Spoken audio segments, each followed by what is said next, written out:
Establishing battlefield control, standby. Hello Brigadiers, Haywire here. Brushtail Command has launched an adventure beacon. We will be joining up with the fleet momentarily, please find a comfy seat and strap in for adventure. Make sure to rally up by activating the roll call beacon in your channel redeems. For your safety, remain seated with the doors closed, keeping your hands, arms, feet, legs, tails, and wings inside while the adventure is in motion. Diagnostics in progress. Timer, set. LoveQuest, online. PokeCare, ready. Troll and Roll, armed. Grand Mining Facility, running. Token Shop, open. Submines, operational. Diagnostics complete, everything's green. Safety checks are cleared. This adventure is ready to depart. Get ready. We are launching in 3, 2, 1. Good luck, have fun, Brigadiers.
Hello, everybody.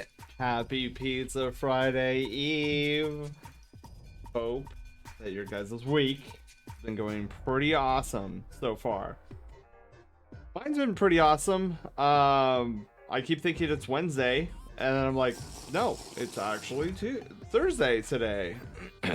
Oh, thank you. How am I? I'm doing great. I do have a bit of a scratchy throat today, though, so I'm gonna try to contain my levels of excitement, because every time I get overly excited, I get woo, you know, like I get crazy with my voice. So I'm gonna try to take it easy on my voice today. Honestly, I think it's because of what I had to do on Tuesday. Tuesday was like a crazy day at work, and I was like yelling, and I don't want to say blew out my voice, but ever since Tuesday, my voice has been a little scratchy. I know tonight, when I go to sleep, I'm gonna put on my humidifier. Watching you, yeah. So it might. So Panda, I agree. There's a possibility we end a little bit early today.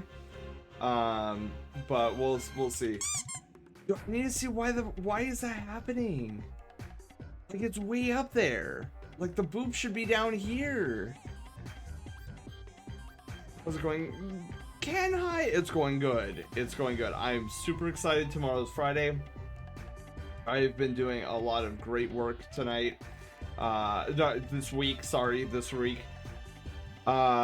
Pretty much we got all the bug fixes out of both Loaf Quest and Troll and Roll, so that's good. Caster, hi! Sorry, you know, it's funny, Caster, because I was working on setting up like all your stuff so that we could finish it today. I was like, Caster this, Caster that in my head, and then I look at your name and I immediately forget. Yelling is no fun. Yeah, something about Tuesday had my kiddos in like a frenzy. Like a huge frenzy. They were ballistic. It was kind of crazy. So, Shifty, thank you so much for the tier 1 sub for 26 second months. Thank you. Was it a full moon on Tuesday? I don't know, actually. And you know what's funny is I think there is actually a correlation between my kiddo's energy and the full moon. Because I swear to you, I've been doing this for a couple of years now, and every time there's a full moon, dude, they are just out of control. But yeah, it was like Tuesday was wild. So there's a kiddo that I have, and we're gonna have a huge, like next week there's supposed to be a parent teacher conference, where my boss is actually going to be talking to this kiddo's parents. So we're like, me and my boss are in a weird predicament with this kiddo. So he's the type of kid who wants to get in everybody's like business. Phoenix, hi, how are you doing? So we had him in a particular group. So I've had this kiddo in a particular group since the beginning of the year. Well, it's gone to the point where the other students are so fed up with this kiddo butting into everybody else's business and trying to micromanage them. Like, you can imagine a small, you know, ankle biter trying to micromanage others around him. It's not gonna be a good time for that student. But there seems to be a lack of awareness that this is what this kiddo is doing, even though I have attempted on multiple occasions to try to explain that to him. But I don't think he's at the cognitive development stage yet where he fully grasps what I'm trying to tell him. So it got so bad that the other students around him were starting to retaliate against him just so that he would leave them alone. So we've had to take action and move him to another group of mine.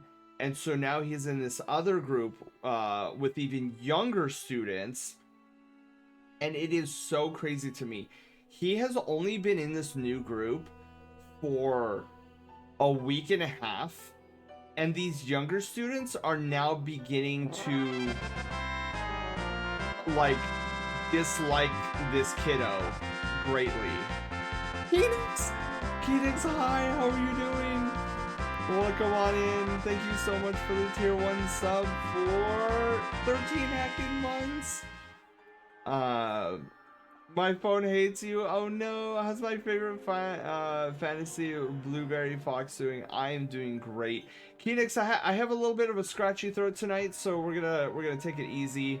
And we're gonna lean in hard on the cozy vibes with Art and Chill tonight. Phoenix, since you are here, never mind. I just looked at my notes.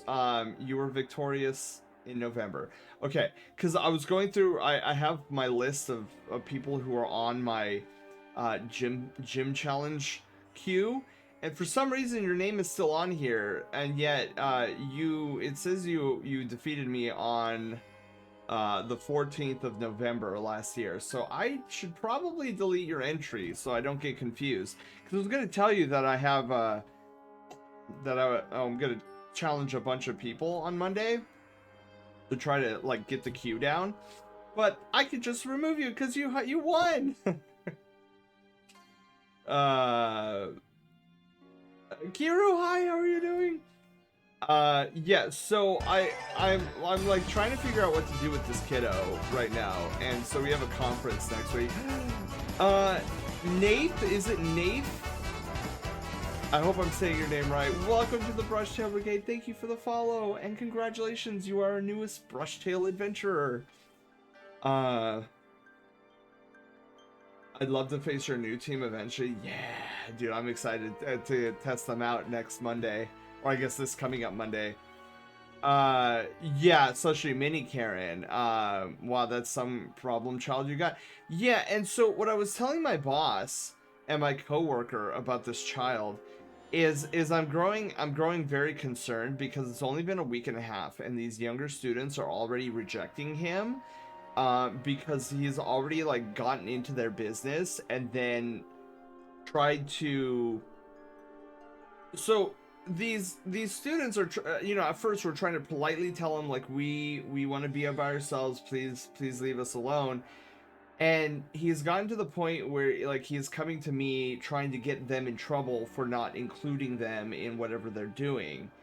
And I have been trying to explain to this kiddo like, hey, you're like trying to interject yourself and you're not invited. You're just assuming that they're gonna just like you sit down with them and then you like muscle your way in, and that's you're not even asking them. And he'll go and he'll like grab things from my other students. Oh, I want to see that, and just takes it. And then gets mad at them for getting mad at him for wanting to just see it. So the kiddo has like very little self-awareness. And so I talked with my boss and my coworker today about it, and I'm like, there's a huge paradigm shift in my classroom now with this kiddo in the class. Like these students of mine are, for lack of a better term, hardcore rejecting him, and they don't want to be around him. So my boss knows, and there's going to be a huge conference next week with the parents. But for the time being, what we have decided to do is like remove him from my new group. And now he's just kind of, the problem, one of the biggest, so there's two big problems I see. The first is I get the feeling this kiddo does not have very good parenting discipline. I get the feeling he just gets whatever he wants whenever he wants it. Um, and then two, I seriously think this kiddo, if he's going to stay in our program, I seriously think this kiddo needs to have a personal uh, teacher's assistant, like a one-on-one, because what I've been having to do, and this is why I was so grateful that we have moved him to a smaller group where he can get more attention. So I was explaining this today, but right now it feels like I'm being torn in two, where or not even torn in two, but so I have a classroom of like 18 to 20 kiddos, and they, need my constant sporadicism in order for them to focus and not lose attention. And then there's this kiddo here that is very much my problem child, like the biggest problem child I've ever come across. And like what he needs is 110% of my attention.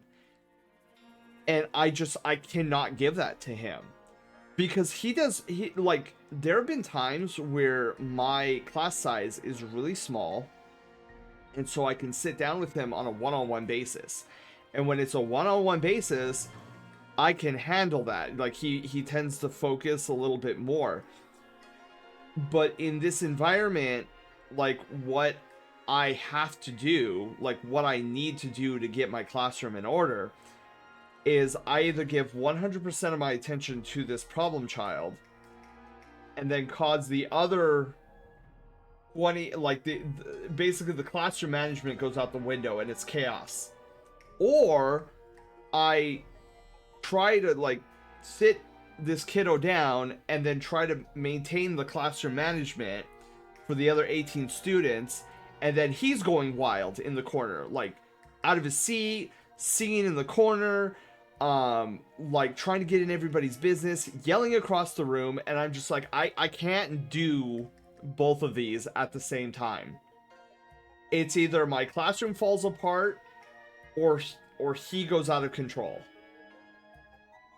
Like there's no in between. And so yeah, it's a bit of crazy. So I've had, on Tuesday was the worst of it, because I had so many, like everybody was there. And so it was just absolute utter chaos. And that's where I blew out my voice, with me like trying to get him to sit down, and then trying to get like the rest of the students who are super hyperactive to try to sit down. And it was just crazy. Definitely tested my patience on that Tuesday. So I was really glad when Tuesday was over. I feel bad you're dealing with a mini Karen. Yeah, well, I'm not going to be dealing with him very soon. My boss is very understanding, and this kiddo has a long history. Like he's actually, it's crazy, because I am not the only teacher that is complaining about him.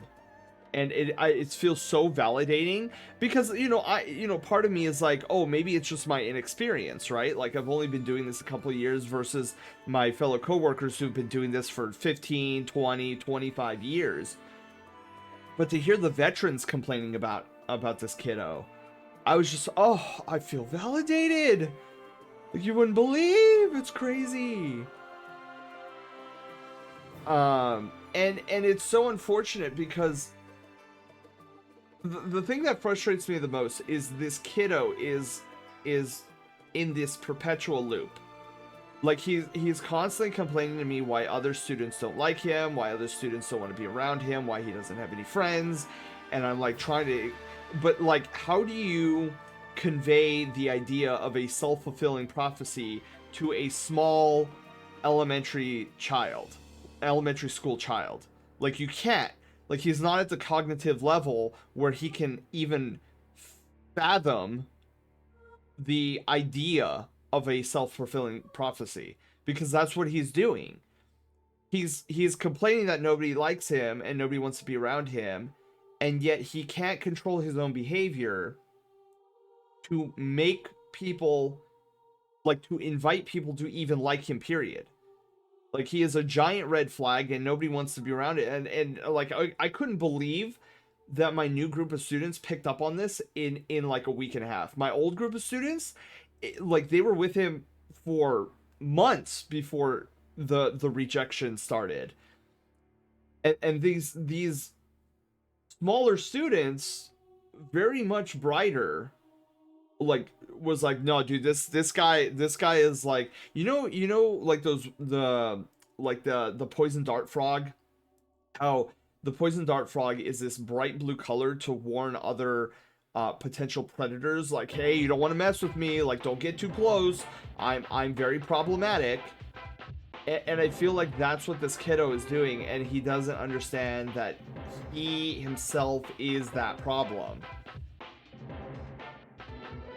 So I don't know, and I don't expect the parents to do much, because I've never met the parents before, but I have to imagine that these folks are just gonna be on the child's side, like, oh, my child is this or that and the other thing, and it's like, no, it's the other children that are being mean to him and whatever. And I'm like, well, if the entire school, like the entire populace of the campus is rejecting your child, like, I think that's a calling card right there. That's a sign that maybe it's your child's behavior that's the issue.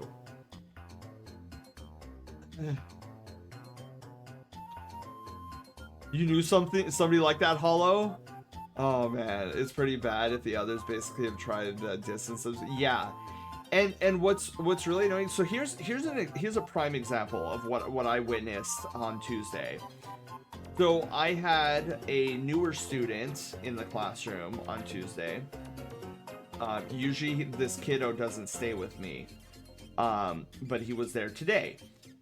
So this kiddo rounded, so I have the desks in like a think of it like almost like a C shape, and they're all like so there's the back row and then there's sides coming up with like a big open space in the middle, so that I can be in the middle of everybody and have their eyes all focused on me. So I had this kiddo coming around the corner, because I wanted him to sit over on the other side. So he rounded the corner, and he rounded the corner a little bit too close to the edge of the desk. And so his shirt grazed my problem child's like back. And immediately the problem child stopped everything. Now I witnessed this, by the way. Stopped everything. Mr. Sid, did you see him? He hit me. He hit me. Look, he's going away and he hit me. I am like, really? Really? You don't know this?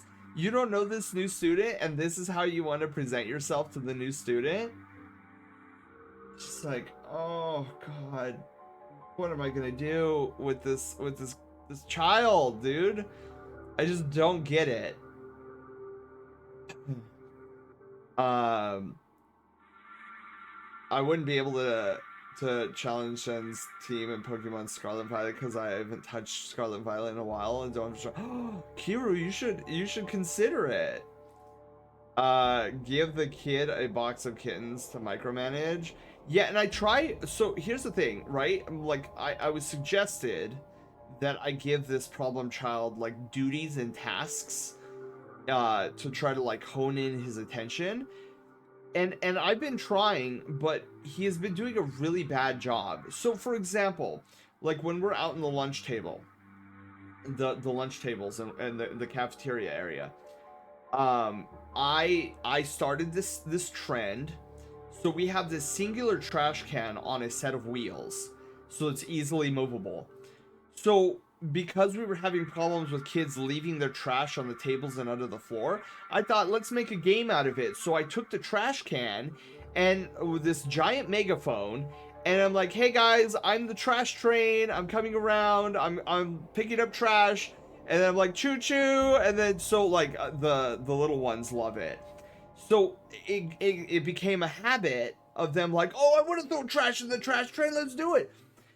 So this problem child, he was like, well, I want to do it, I want to do all this stuff. And so I was like, all right, show me what you got.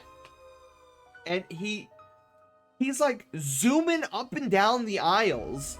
Like, you have these little like first and second graders like trying to throw their trash away, and he's like zooming past them.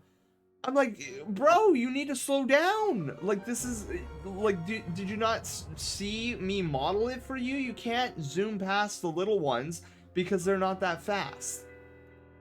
And so he can't even perform these basic actions normally. Like, instead he starts playing around with the trash can, and I'm like, I can't, dude. I don't have the skill set for this. We feel your child need to develop awareness of boundaries. Yeah, he's literally in everybody's face. It's difficult when kids have a particular outlook and they don't see the wrong in their actions. I know, and it's only fostered. You can tell it's fostered at home. Like, the parents clearly make no effort to try to stop this behavior at home, and it's sad because like these are skills that he's not learning, and he is going to have a very, very difficult time growing up. And that's what I always feel bad about, because like I have the knowledge up in here, and I could try to give that knowledge to the child, but I can't, because the concepts that I'm trying to convey are just are not, there's not enough cognitive development yet. Like, I could do that with my 6th graders. My 6th graders, I could do that without hesitation. Easy. Dragony, hi, how are you doing? He's probably insecure about that then. He realizes no one likes him, but doesn't understand the reason. I know, and I've tried like 45 different ways to explain it to him. And then I've even tried to like instruct him on the value of teamwork. I'm like, dude, if you want people to get close to you, let's teamwork.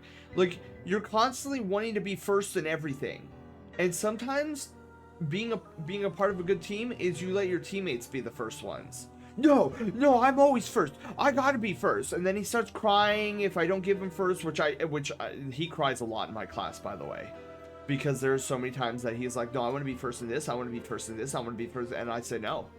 I'm like, we've got to, we're one team here, and we got to practice teamwork. You had your chance yesterday. I'm giving the chance to the next person. And then he starts crying. Oh, this is such a bad day. It's not fair that he gets to go first. Like, I should be first. And I'm like, bro, I'm not going to give you first every day. Like, it ain't happening. There's two obviously ways to contend with this issue, and it's not balanced on either end. You explain the situation play by play and let them, and it's frustrating too, Keenix. I can't even do a play by play because like their attention span is just not that long. You explain the situation, oh yeah, and let them simmer on the idea, or turn it back on them by showing how his actions. Yeah, and I try both ways. I honestly try both ways. There's probably better ways. I have some issues with social cues, but I much prefer people telling me when I'm wronging them. I'm by no means a mind reader. Yeah, that's because the parents only see the side of, yeah, one side. I met grown adults who lack such awareness. Yeah, and it's scary. It's scary that when even adults are like that. Because he's not understanding the meaning of personal space. Yeah, he doesn't understand the meaning of personal space, Slushy. It's sad to say.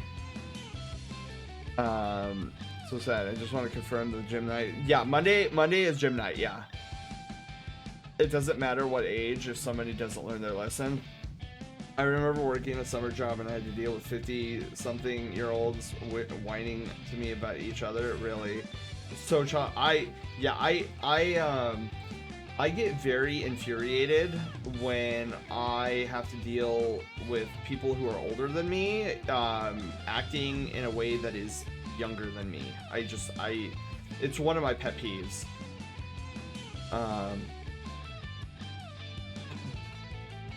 Yeah, I'm responsible anywhere between 2nd and 6th grade. It's me now. Why? I just want to listen to this. Oh, I'm sorry, Holo. I hope your phone behaves. I had something similar to that, where we crumple up our trash and use the trash can like a makeshift basketball. Yeah, and the kiddos love stuff like that. It's so. Quill, hi. How are you doing? I just got home from work. Wait, so you're a teacher? I am. Mad respect, man. I was trying to be a high school teacher, but that ended up not being what I was meant to do. Yeah, high school is crazy. I teach elementary, and that's its own beast. But I'm enjoying it because, I mean, you guys have known me long enough. Like, you know how silly and wacky and playful I can get. Like, I have a perfect personality to keep like an elementary student's attention while trying to teach them. Guess who? Bat. Hi, how are you? So, kid has a problem. I'm sorry to hear that. Yeah, really bad problem.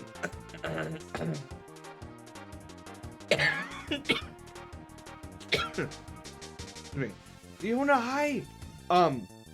Leona, I just wanted to remind you and Quill that this coming up Monday will be our gym night.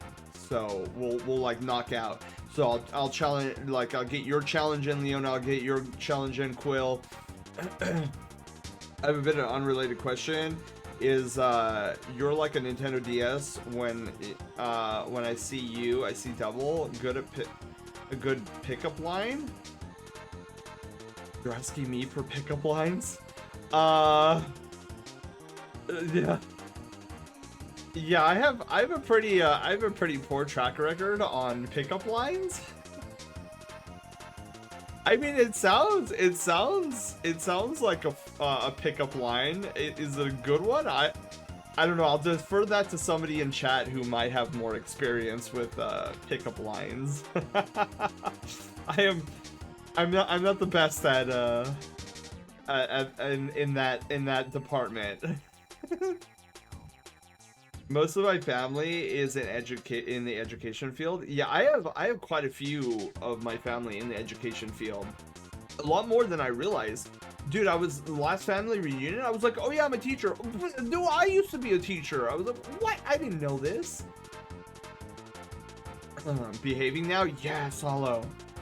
Then there's me who works for Pepsi. Ooh, Pepsi. I hope things get better for this child because we need a teacher like you. Oh yeah. Bio! Oh my god, Bio, that's a gold. Okay, for those who don't know, Bio Paw Gaming is our highest ranking Brushtail Brigadier. And that's a gold alert, which means that he is about to unlock for us the next Brushtail rank. Dude, let's go. Okay, I'm gonna try to speed this up so that we can get to the few cheesy pickup lines. Did you get a cough drop and water? Oh yeah. Dude, Hollow, that's actually a good idea. I have water, which I just drank, but I should probably get a cough drop. Bio, thank you so much for the tier 1 sub. Bio, are you? I'm just grabbing a cough drop here. It's over on my little medical cabinet. Golden alert, yes. Hollow, I can't remember, and you'll learn this as you become a veteran Brushtail Brigadier. I have a horrible memory. Have you ever seen our little rank up ceremony? Must watch the run. Yeah, must run in the family. Yeah. Vern, hi. How are you doing? Okay. So how does this rank system work anyway? So, Dragoneel, every time you get a new color for your sub badge, so we have different Brushtail badges for our sub badge. Every time you get a new color, our bot Haywire recognizes the change in your sub badge and we'll change the alert from silver to gold, and instead of it saying level that you leveled up, it says that you are ranking up. And then we go and have our little ceremony. Dude, Quill, I feel the same way. I don't think I have. The only stream I've only really been in is the one, I think, either Monday or Tuesday. Oh, hello. So we have this little ceremony for those who rank up. It's like a little tribute and a little way to say thank you for all the support. But Bio, are you still in chat? We will get you ranked up and see which rank you have unlocked today. They start ordering parts for my PC. Oh, Quill, let's go. The amount of programming you do for your streams is so awesome to see, Sad. Oh, thank you, Bird. Well, what we're about to see is I've talked about this before, but you guys have no idea the warm, fuzzy feelings I get every time you guys think I'm worthy enough to throw a tier 1 sub my way. And I'm sure by saying thank you expresses that, but I wanted to also try to convey what I feel on the inside when you guys do that for me. So I went and did this whole huge ceremony animation to try to help convey those feelings that I have, by having you go through this fun little ceremony. So I'm hoping that it does a good job at it. But you guys, a lot of you know it, and if you don't, well, we're gonna rank up Biopaw right now, and I'm really excited because I don't remember what the next rank is. Like Bio is gonna be unlocking a brand new rank for all of us. And I'm gonna have to like change that in the Discord too. All right, so who is ranking up today? Biopaw Gaming.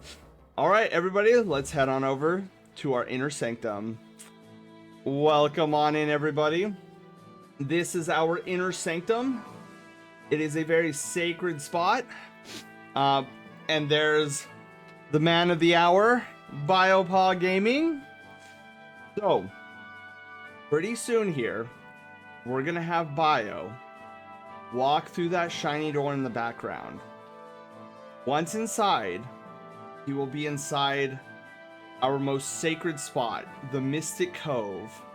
Where inside, there's a magic crystal. He will go and put his paw bean on the magic crystal. Magical energies will flow through him, giving him the power to rank up to the new rank, which has never before been seen before on this channel. This rank will be brand new. So Bio, when you are ready, ! rank up in chat, and we will see you and our brand new unlocked rank on the other side. I love this part. You guys are gonna love this next part, especially if you've never seen it. All right, here we go.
I'm so excited. Congratulations, Bio, and let's congratulate our very first Brushtail Sword Mage. Never before seen on this channel. Bio, how does it feel? You are the first of many. Our very first Sword Mage. So, just to give you an idea, we don't even have that unlocked in the Discord yet. I have to make one. So yeah, Biopaw is our most powerful Brushtail Brigadier in terms of rank. He leads the charge, and every time he gets that gold, you know that it's going to be big. So let me unlock the Brushtail Sword Mage in the Discord. Brushtail Sword Mage. And Bio, we'll get you right in. So that is rank 16, the Sword Mage. Next rank, 17, is a question mark. So let me create a new post. Brushtail Sword Mage. Oh, that's right. I also, Bio, yours was a green. The Sword Mage is a green one? Okay. So yeah, that is our little ceremony. Every time you get a new sub badge color, and you see the golden alert, that means you're ranking up. We have, I believe it's well over like 48 different ranks or something like that. Some egregious number that I made. So it'll be like years. I think it's like I'll need to make more ranks after 12 more years of streaming. some like crazy high number.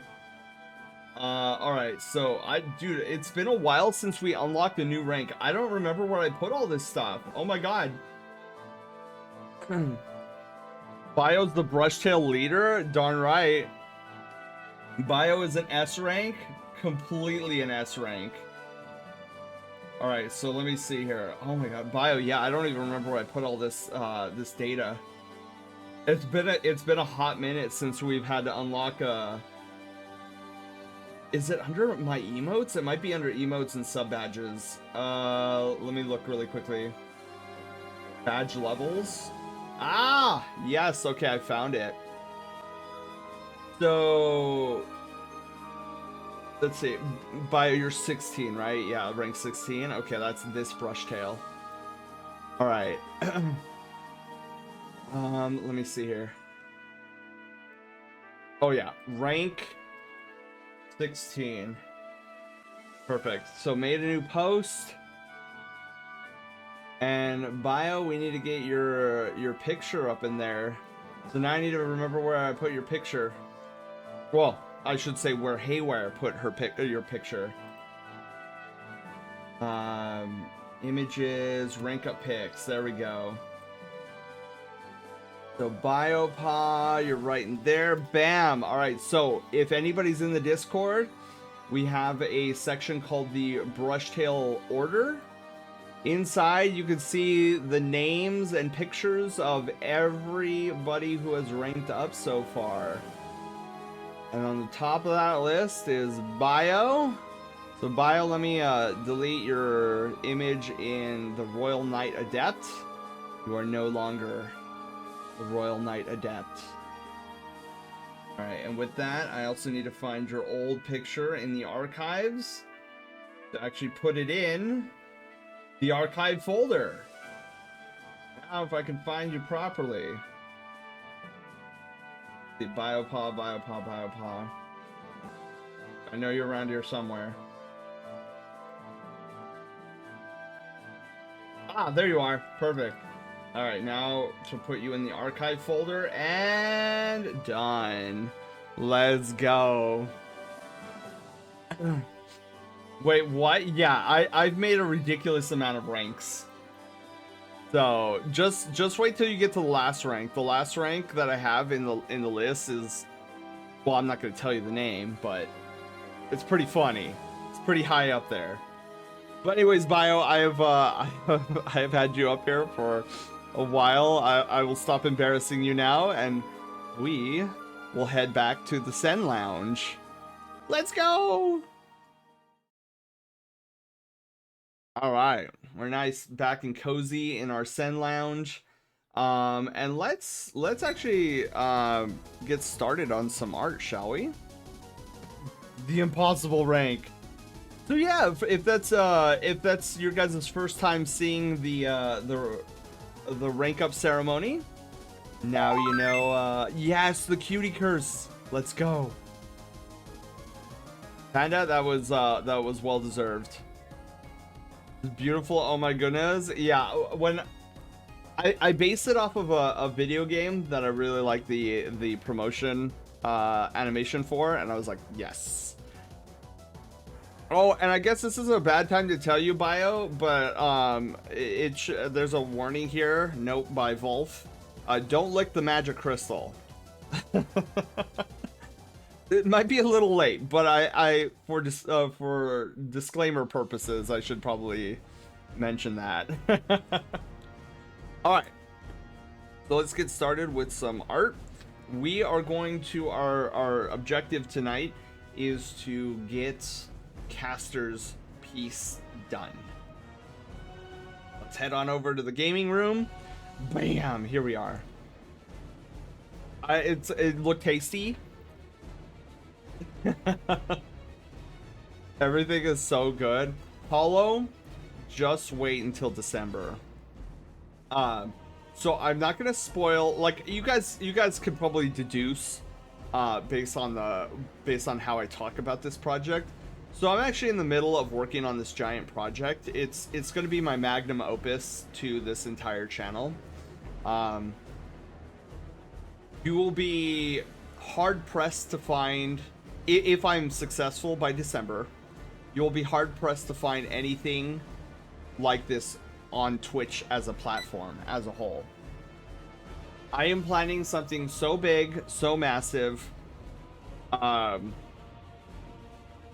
it's going to be something that takes up all of our stream time in the month of December. So my idea here, again, I'm not going to spoil anything, and actually, well, I'm going to show you guys something later, because we did start working on this particular piece on stream a while ago, and I have an update for you guys, and I'm super excited to show you. That'll come at the end of the stream. But this project that I'm doing for this channel, it is the biggest thing I've ever done. It's going to... If I'm successful in this, it is going to push the boundaries of OBS, of Sammy, and Twitch as far as I know how to take it. And you guys have already seen like the crazy stuff I do on this channel, and you know, that's, I'm sure some of you're like, I didn't even know that existed. I'm gonna try to make something that blows that out of the water. A month-long event. And I'm doing this project for two reasons. Is A, I love you guys, and I want to do something special for you guys. So I have all this knowledge, I have all this like desire to make game stuff on my channel. So that's reason number one. Reason number two is, over the years I found out that a lot of brigadiers don't have, like, the month of December is just another month for you, and there's not a lot of magic to it. Well, my grandfather was a man who liked to take mundane things and turn them fun by making games out of them, and so he did that a lot for the month of December. So for me, the month of December is very magical. because I carry on a lot of the traditions, like the game silly traditions that he like came up with for the month of December. So it's a really kind of a magical month for me. And so this is reason number 2 that I'm doing this. I want to share what I feel about the month of December with you guys. So I'm hoping that this project can make that month special for you as well. So those are the 2 reasons I really want to do this project, and why. And this is going to happen every December, by the way. Going forward, every December we're going to play this project, and it is going to be hilarious. It's going to be so silly. It's going to require so much of your participation along with mine. You're going to throw me into situations where I'm going to start crying, or I'm going to like be like, no, please don't, not that one, please, not that one. All while trying to save the universe. Basically. We love a tradition. Yeah, so this project, once completed, is going to be a staple tradition on this channel. And I would hope so. Yeah, because like some of the challenges that you guys are going to be able to vote on to put me through, I'm probably going to cry. But what is it? All I'm saying right now is that is a project I'm working on. Now, later on in the stream, when I show you that piece that we worked on a month or so ago, you can probably start deducing on what this project is. I'm too curious to go to sleep. Oh, Arson, are you forcing yourself awake? Okay, you know what? Let's do this then.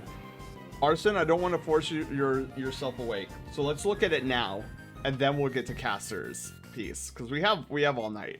It's 1 a.m. Yeah, okay.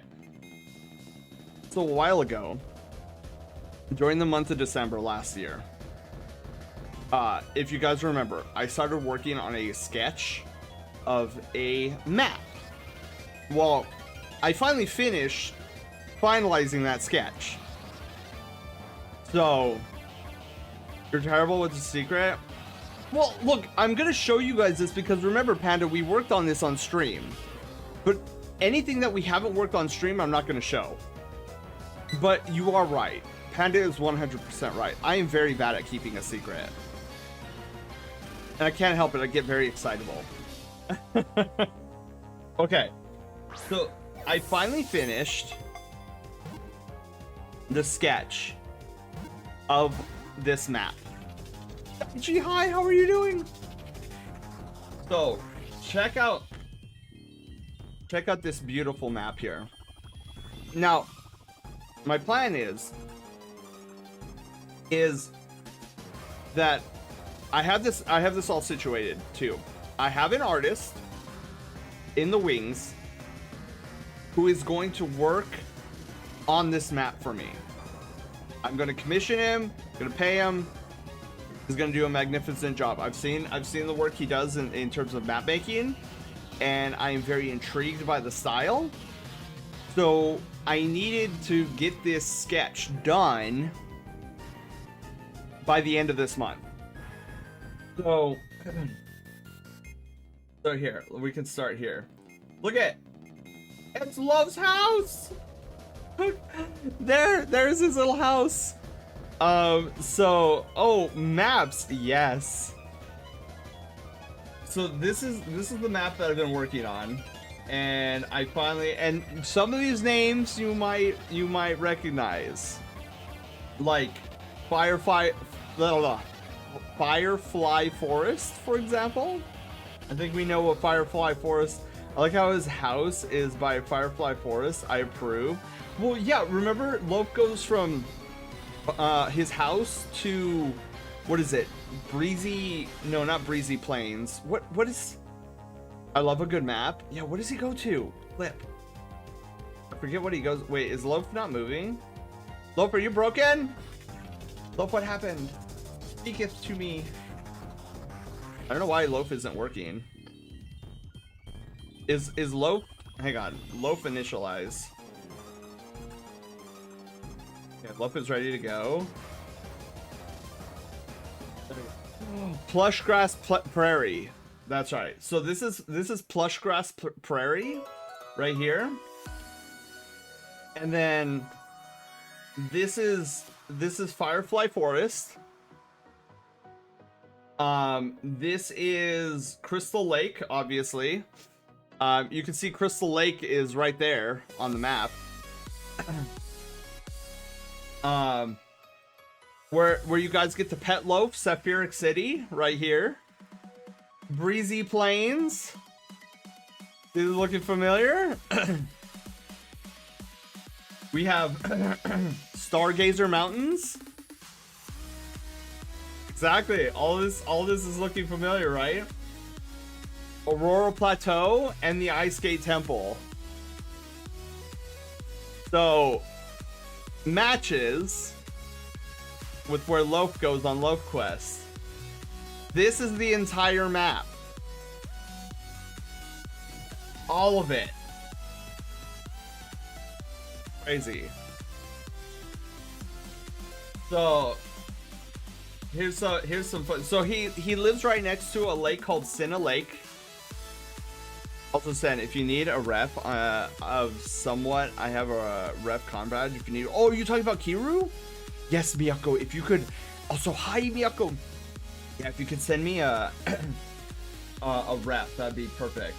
So here's Love's house. It's surrounded by Firefly Forest. Here's the a place I call the Water Spirit Shrine, where people come to worship the Water Spirit. It's so great. So neither the villagers of Sapphiric City nor Loaf understand what truly happens at the Water Spirit Shrine.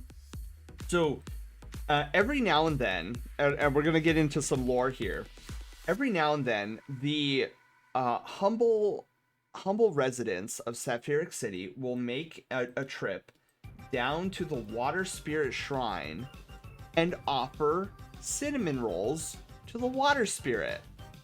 And then they go away and they come back and they're gone. And they are very pleased. Every couple of months, they're like, the Water Spirit has accepted our offering. Now, Loaf likes this ritual for a whole different reason. So Loaf doesn't know what's happening, but he knows that once or twice a month, there will be cinnamon rolls waiting for him on the shrine. He doesn't know who brings them, just that they appear there. So he's like, oh, cinnamon rolls, and he'll eat them and then go back to his house. And both parties are ignorant of what's actually happening. Oh, Panda, don't worry. The final product, this lore, trust me, I'm not talking about anything that's going to be in the project. This is all like lore. This is like Grimoire cards, Panda. But I won't get into too much of the lore then, if you don't want to hear it. So here's some cool stuff. So we have an ocean. We have a place called Twitch Town. Remember, you guys are the ones who suggested Twitch Town. You'll say something by accident? No, I won't say anything by. Okay, well, no, that's not true. I could possibly say something by accident. So we have a bunch of this oceanic portion of the map where Loaf gets to ride on a ship. Let's hope Loaf doesn't get seasick. So then we have Magma Mountains over here with a giant volcano. Because you can't have a map without a volcano, by the way. History, I always do love a good story. Oh, I do too, Dragoneel. The chain of my pocket watch, I can't seem to pick. Oh no, Arsene, no! And then here's the Isle of Clued.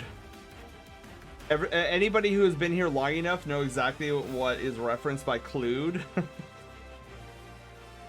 You have a map without a volcano? Yeah, it wouldn't be fitting.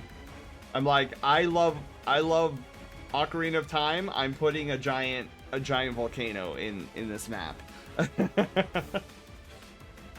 So then, oh, here's another fun one. The Haunted Shack. You guys want to see what's inside the Haunted Shack? You guys who have been here for a while? So you mean all of them? Exactly. So the Haunted Shack is this. Welcome to the Haunted Shack, where we trick or treat on Twitch every year in Halloween or in the month of October. So this is the Haunted Shack.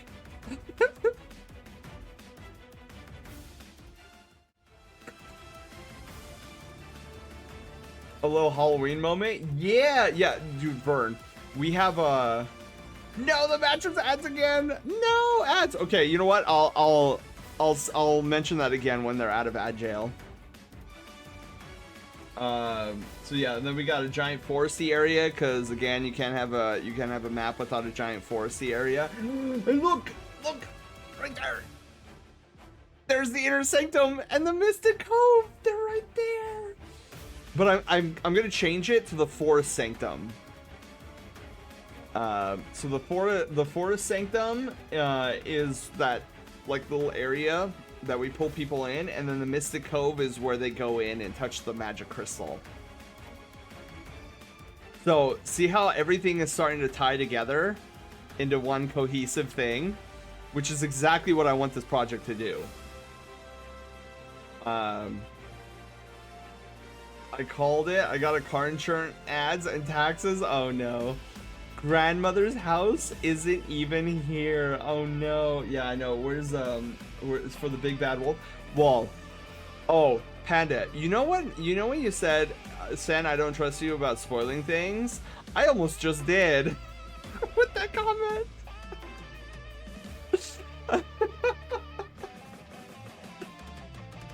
Because you were see you like I figured where you were going with the grandmother's house was a nursery rhyme, and then I'm pretty sure you know where I would have gone from there. But yeah, so there's Seraphic City again. Oh, and then a desert area.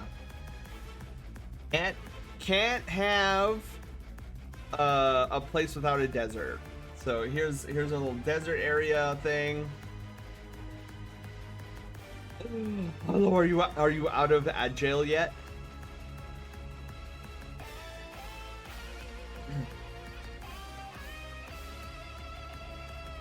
But yeah, I'm super proud of this map here. And back. Cool. So Hollow's back. Dragon Eel, you're back. Vern, are you back? Who's in jail? Wait, what? Oh, ad jail.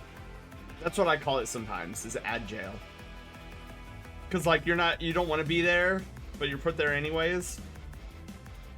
I didn't have any ads at all. Oh yes, Arson, the best kind of ad break. But yeah, so thank you, Siri. Twitch Town with its 3-tier penthouses. Yeah, Twitch Town is the biggest city on the map. You can tell it's like huge. It's like the Grand Theft Auto 5 city of the Zelda. Hello, it's tier 3 penthouses. Yeah, that was a whoosh moment. What do you mean? Oh, tier 3 like subs. Oh. Oh, but anyways, like I was mentioning before you guys got thrown into ad jail. So the Haunted Shack here on the map is actually this. Gotta go now. I think. Oh yeah, Hollow. You have a wonderful night. Thank you for being here. It's where all the money comes from. Yeah. So the Haunted Shack is this right here. Our little Halloween shack where we go and trick or treat on Twitch. That's what that is. And then another place of interest. Bye, Hollow. So another place of interest is actually where is it? The Brigade Ice Gym. So set up in this little alcove in the Skygazer Mountains. So the Brushtail Brigade Ice Gym is actually right over here. Ah! This is where we have all of our Pokemon battles. So this, it's like the "You Are Here" button. Sammy, hi! How are you doing? Okay, so yeah, so that's where that is. And then when we go up here, so this is Aurora Plateau, and then we get into space. So here's our, this is like a rough sketch. I don't think I'll keep the design, but I was just like, I need to draw something here. So this is our Brigade capital ship. This is where we're at right now. This is how we stream. This is a rough, super rough concept of, it looks more like a space dino than an actual ship. I don't know how to draw ships, so wait to use that stadium. Yeah, there's our grand mining. Here's our grand mining facility where you can go and drill and dig for valuable resources. And then this island, this floating island, which is obviously where the last boss is going to be. But yeah, so that's what I got done. I'm super proud of it. Took me a while, especially to name all of this. What type of ship? Very much like an R-Wing inspired ship. Like, well, I like the smaller, pointy, star-shaped looking ships. Make an AC island based on your map. Oh, I should. Oh, you fixed it, Arson. Dude, let's go. And yeah, so hopefully, Arson, now that you've seen the map, you don't have to force yourself awake anymore. Though my fingers are feeling it. Art thou feeling it now, Mr. Krabs? But yeah, so now I get to then take this and give it to the artist who I am going to commission to make out a full-fledged map. And that'll be another check mark on the project list. Yes. So with that map, you could probably start deducing what this project is going to entail. Either tomorrow or on Monday night, Arson. Thank you for being here. All right. Dude, you know, Zelda, I was thinking about Animal Crossing lately because I forget, somebody like posted something on my timeline about Animal Crossing, and I'm like, dude, I haven't played that game in a long time. Shinobi!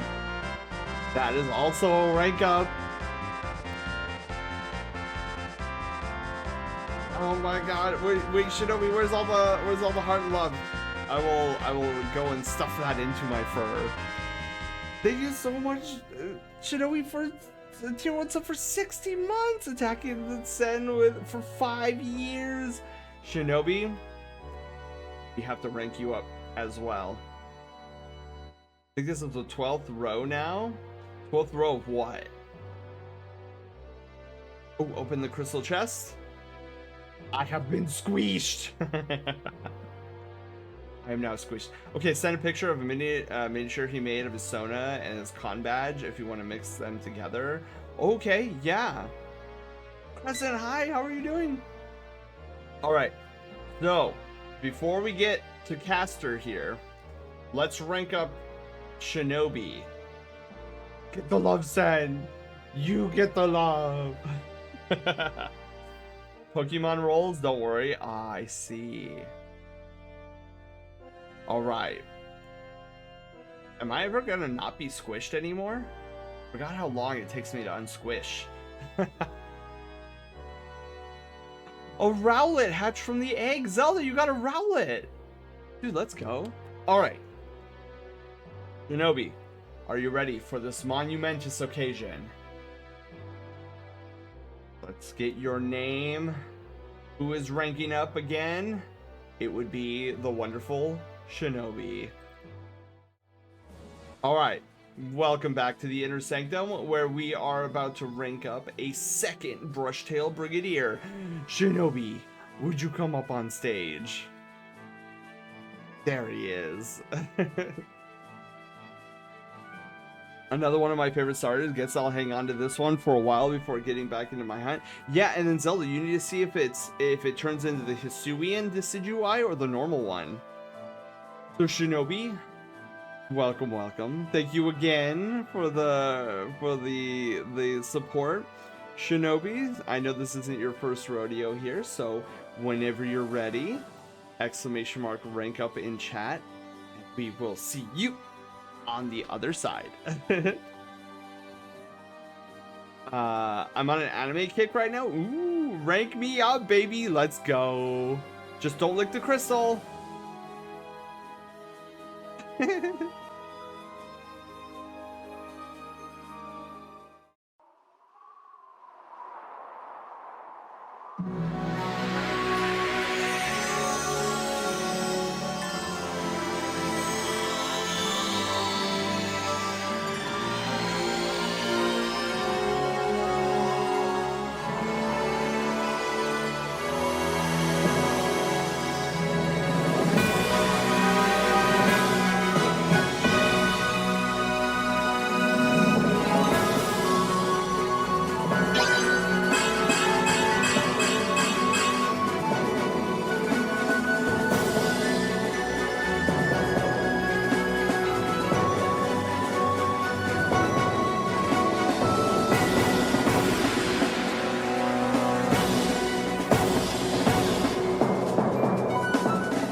Oh my goodness, a Royal Knight.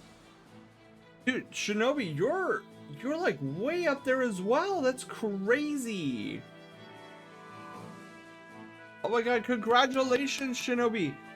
Shinobi, you're a Royal Knight now with Diffuse Moose. You and Diffuse are the only two Royal Knights in the order.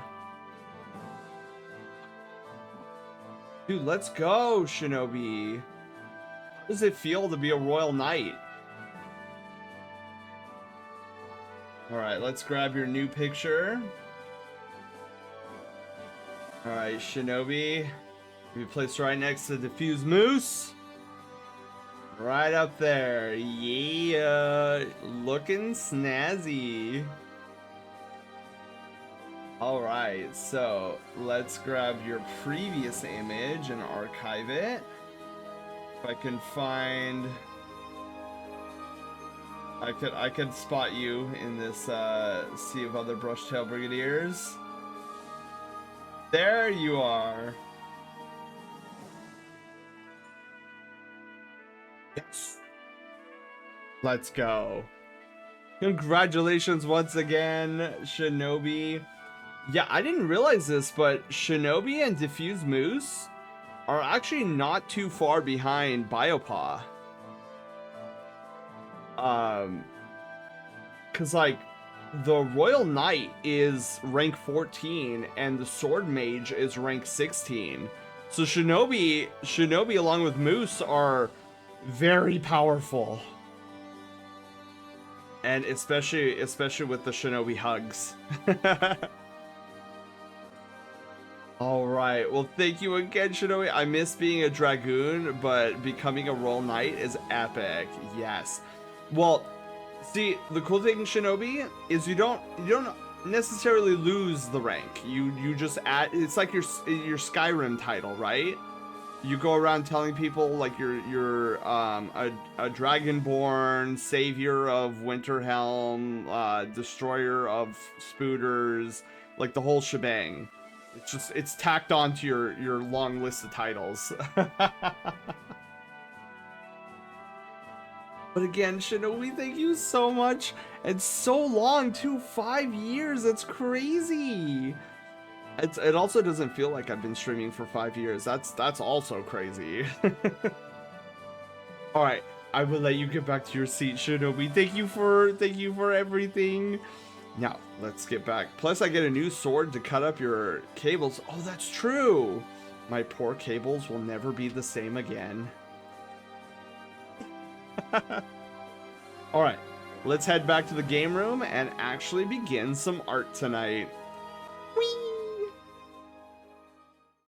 The question for you, Sen, how does the ranking work on me since I've lost my first Twitch? Oh. That I'm not sure, Luna. Haywire doesn't have I guess fail safes on that. Cause she takes the data directly from Twitch's API. That's a good question, Luna. Well, at least in the Discord will remain, your rank and image will remain until I guess you supersede that old rank.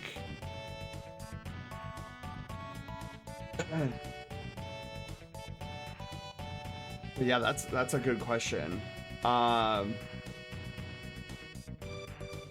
I will retain the rank in the Discord and your image. Chrono Trigger. Exactly. Okay. So, oh yeah, these are all the images, you guys. Everybody. Yeah, cuz like since she gets the information directly from Twitch's API, like I can't tell the Twitch API to be like, "Hey, this happened." Like it just spits out the sub-month data directly to Haywire.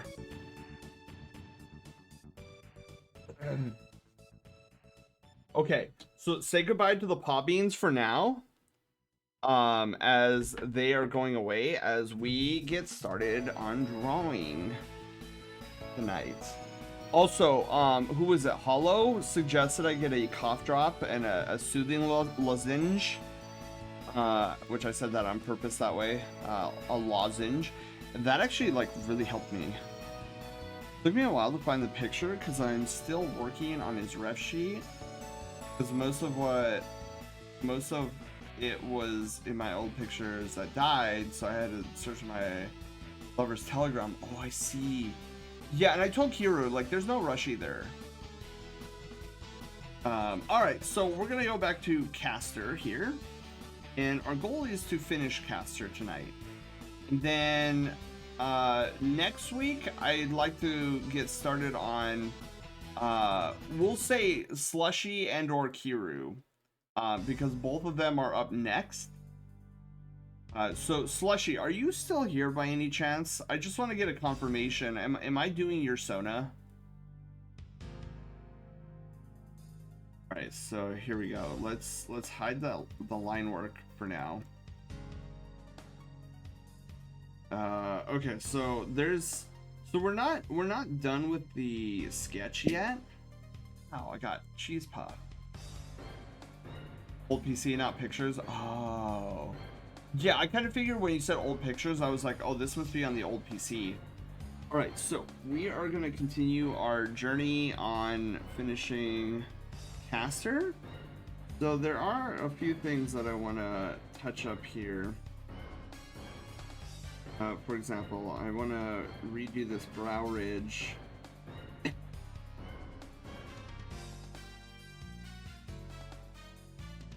So yeah, I mean that's my goal for tonight, but we'll see how my throat handles the rest of the night.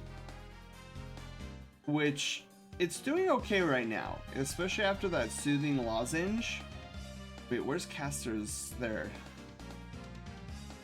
Zoom in on Caster's thing. Okay, so one of the things I forgot to do last week before we ended stream is Caster has these back neck flutes. that I think look really cool.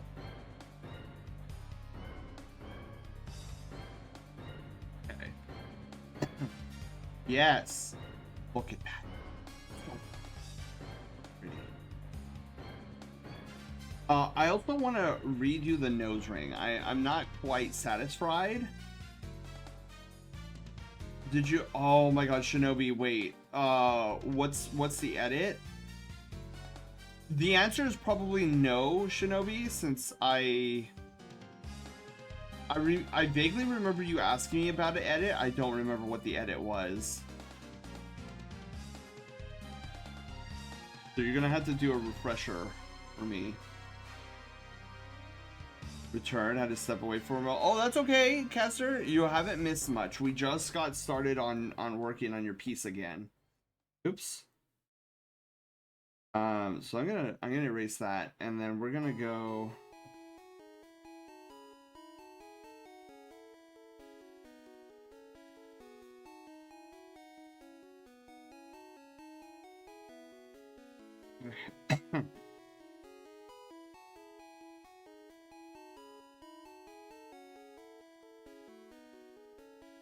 Because I really like the design of your nose ring, Caster, and so I want to try to like maintain the shape of it, because I feel like the silhouette on it is really good.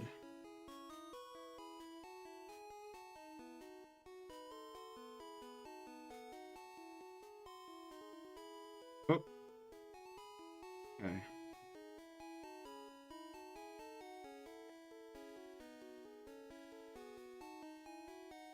Dude, circles are hard.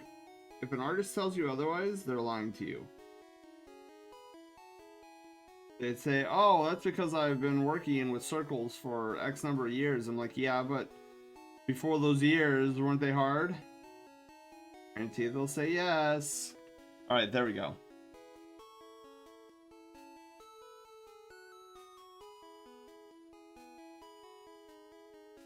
Wait, Kester, what do you mean?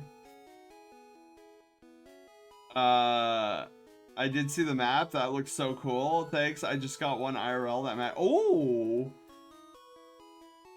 Got my boy. That happened so fast. Wait, Kester, were you here yesterday? I mean, yesterday. Oh my God. I mean, last week. Oh, Bulbasaur. Oh!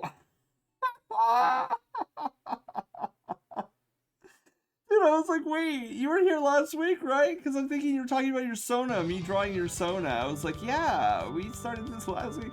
I wasn't even paying attention to the Bulbasaur that just hatched for you. Dude, let's go, Caster!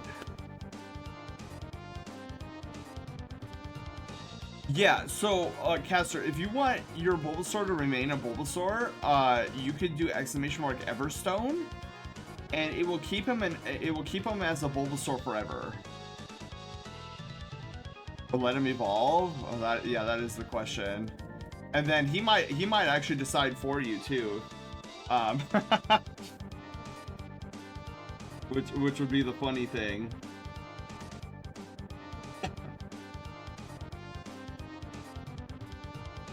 Let's see here.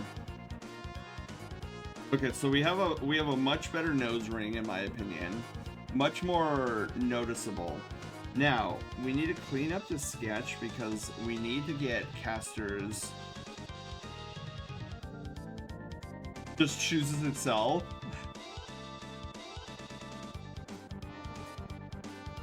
I know without the Everstone, he'll eventually become an Ivysaur.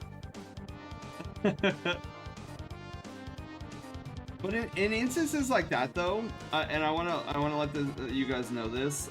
So in instances like that where you're having trouble deciding, and you're like, shoot, I don't know, and then if your Pokemon decides for itself that it's gonna evolve, and you're like, shoot, I don't really want it to evolve, I will go and change that. By the way, I'll de-evolve them for you.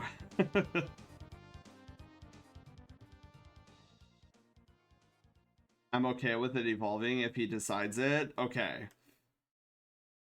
I let my small happy child evolve so he can mess people up.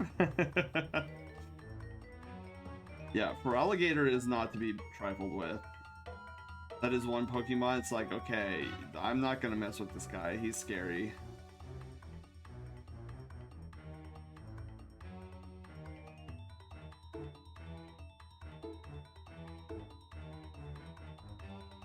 And then Caster, you have 2 tones on your Zona here, so we've got line here, we've got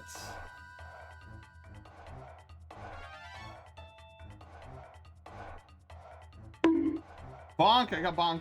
What? The edit was for the fur color of the Christmas headshot I asked for my friend.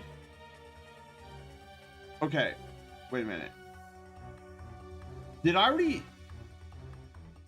Shinobi, did I already do that?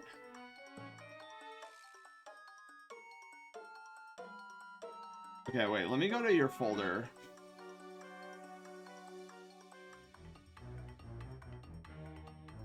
Free stuff.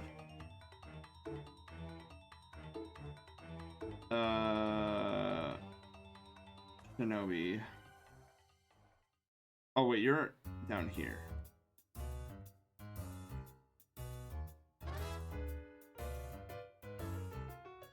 I'm trying to refresh my memory, Shinobi.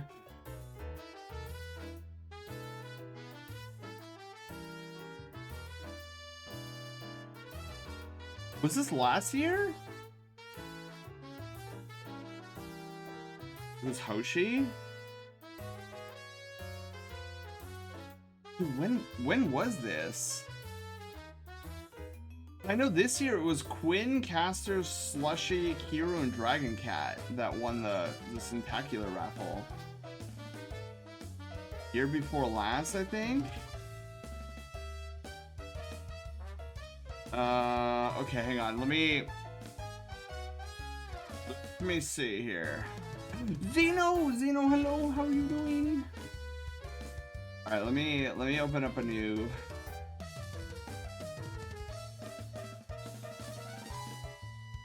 Okay.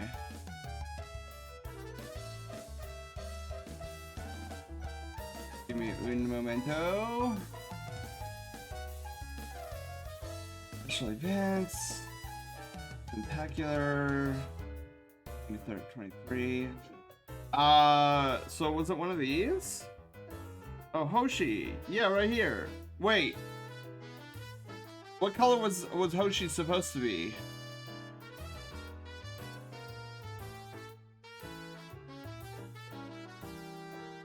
Is this not Hoshi's colors? Oh, and you guys, I saw somebody asking where the hat was. Hat. That's Caster's little Christmas hat that we're gonna put on him. All right, so let's get some markings started. In the DM send, I see. Can you repost those in the DMs, Shinobi? I'm honestly forgetting, and I'm not gonna spend time on stream looking for it either.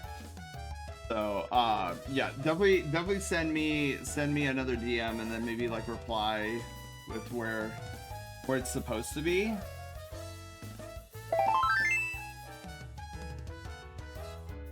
Okay, let's see here. So, gotta do this. Then kind of have this going on. So there is 2 color schemes. Oh, right. We also need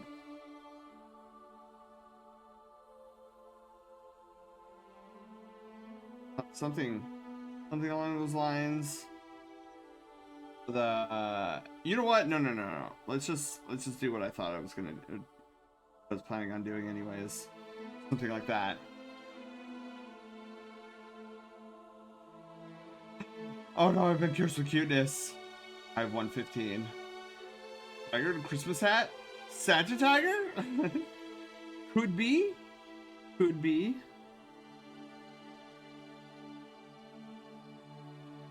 Alright, let's see here.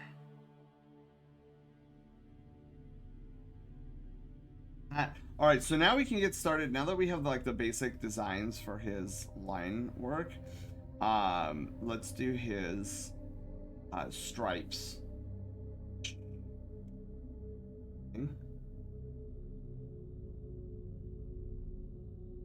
Okay.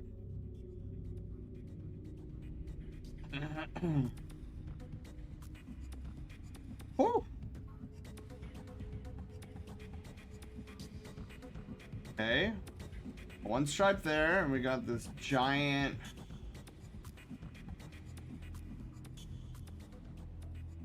stripe coming down. Oh. Excellent. I know this song all too well. Yeah, the fights on Monday are gonna be great. So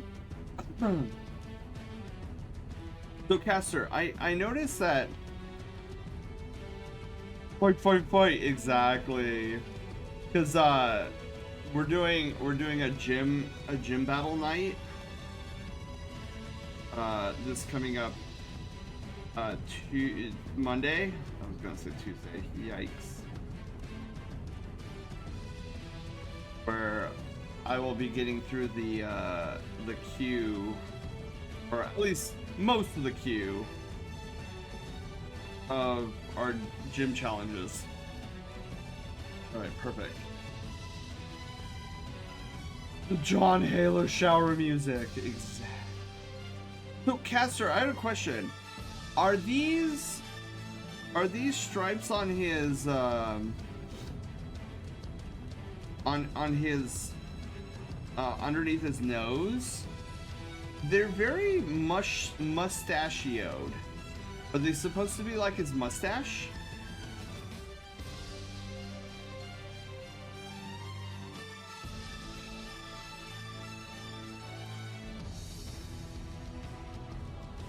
Supposed to look mustachioed, but they're still stripes. Interesting.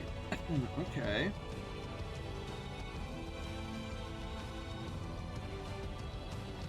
Cool. Yeah, I was curious about it. I was like, I wonder if is this supposed to be a mustache or stripes, or maybe stripes that look like a mustache? Mustachio, yes. Okay, send the DM.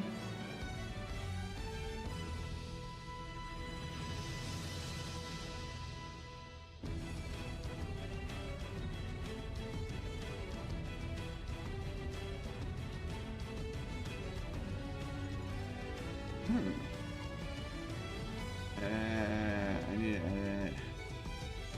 Oh, yeah, okay. Okay, so if we have time tonight, Shinobi, we will definitely get to that. And if not, I will do so after stream. Doesn't seem like that edit is going to take too long.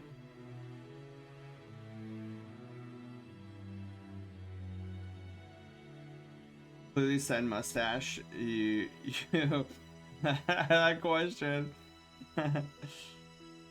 Never get tired of listening to Halo 3. Yeah. Super great soundtrack.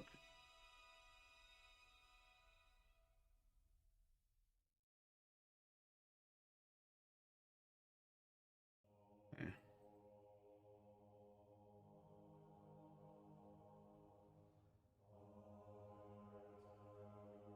I don't know why, but the way I drew it reminds me a lot of how I drew Diffuse Moose's mustache. Kind of funny. Like, oh, who's the stash? Big stashy stash. What? Hello, how are you doing? Welcome on in. Right, and then that's gonna be okay. So we need some neck stripes, and then I think we're good.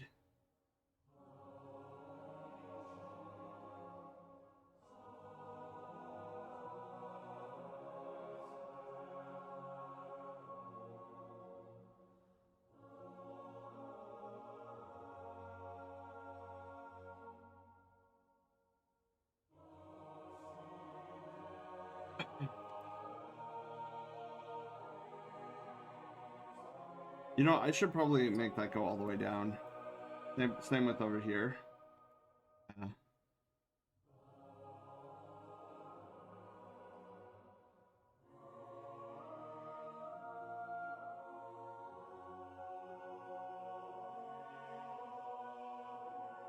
Let's erase that. That's a little confused. That was getting a little confusing to my brain. Excuse me. Okay, so let's go and take this. Because I don't think there's enough padding between the two stripy stripes. I'm gonna move this guy down off the side. There we go. Bam. So now we have our stripes in place. We actually should probably put some stripes over on the other side.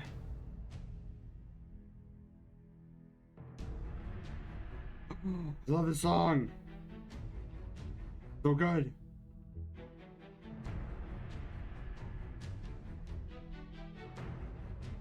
All right, cool.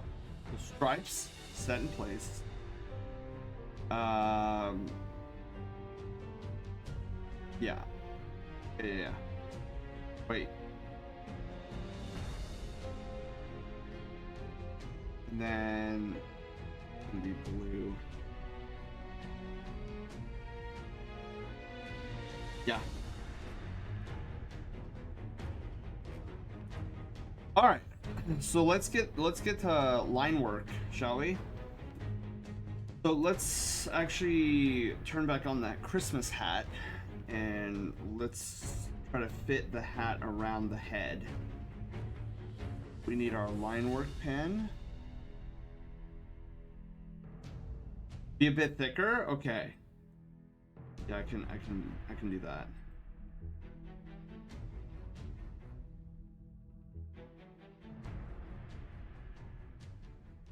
I like the shapes of them, so I'm gonna try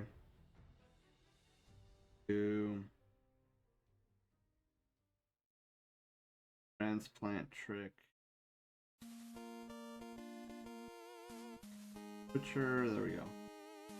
See if we can get. Oops. Alright, we're on the line work layer. Not what I'm looking for. So how about something like that? Sir.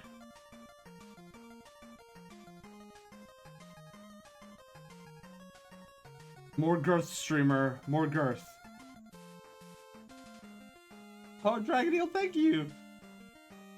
Honestly, even a bit more. Okay. Okay. What about that? Let me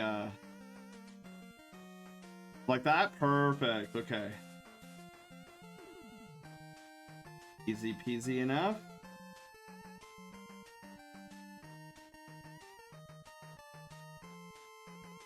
Let me move.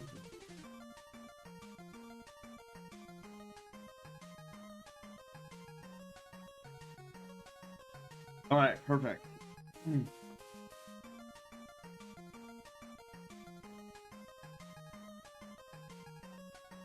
Voila. You got Ivysaur. Dude, let's go. When it gets to a Venusaur, you and Panda can fight in chat. So now let's do the line work for the hat. Oh, yeah. Yeah, so you can actually battle Pokemon in chat with what is it? Exclamation mark battle? Yeah, Panda has a Feraligatr.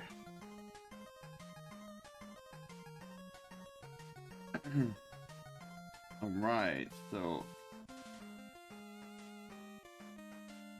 we're gonna have it behind the antlers. With that. And then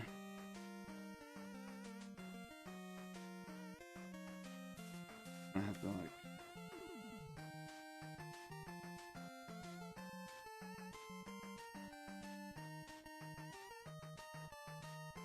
go. That'll work. Remove this.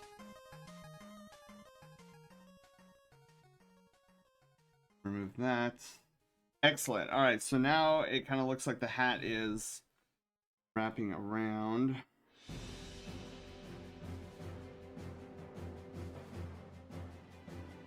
Yeah, just like that.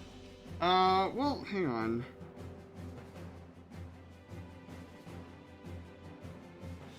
Like maybe it's going a little too crazy. Like the song. Final Fantasy 13 song. I love Final Fantasy 13's music, but I have no idea what's happening in the game. Like, I kind of follow the story, but then I don't. So let's do a little savey save.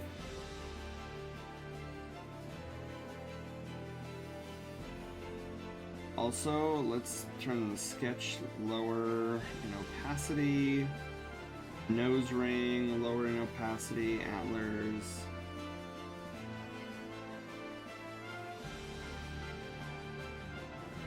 Where is our line art? Okay, here's our line art. So now we just trace over our own sketch and make the line look pretty. You're gonna do Pokemon battles in chat in this stream? Yeah, Kiru, yeah. If you have a Pokemon, you can do exclamation mark battle. And then Haywire will let other chatters know, like, hey, this person is issuing a challenge. Does anybody want to go up against their Pokemon? And then your two Pokemon will battle basically by rolling a d20. And whoever's roll is higher wins the match.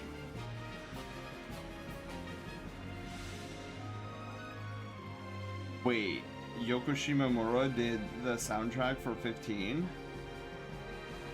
Please tell me 15 wasn't the JCPenney Playboy car one.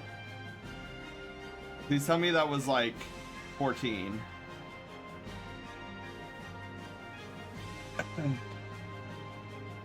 No! Why? No, Panda, no! No, Yoko Shimomura is so much better than a Playboy, like a JCPenney's Playboy ad cover. Let's stretch our legs. No!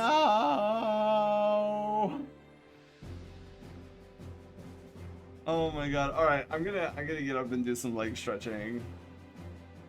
No, I'm so sad.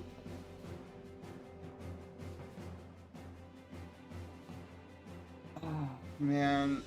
Okay, I want your guys' take. Don't give me any spoilers, but was 15 okay-ish?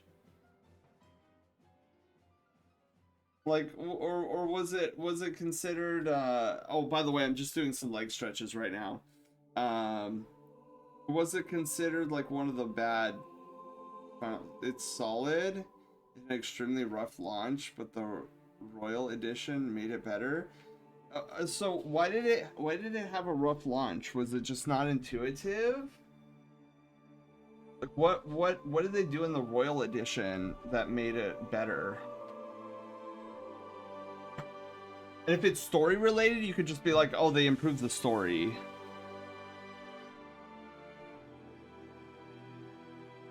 Or like they added more parts to the story.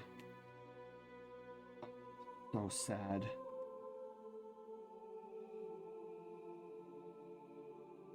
one of my favorite composers relegated to that Final Fantasy.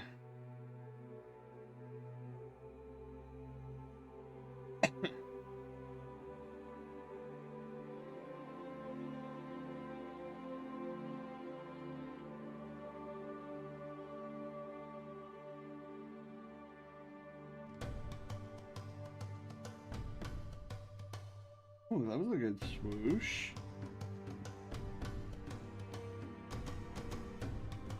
I'm gonna go a little off model because I didn't like the shape of the antler on that side.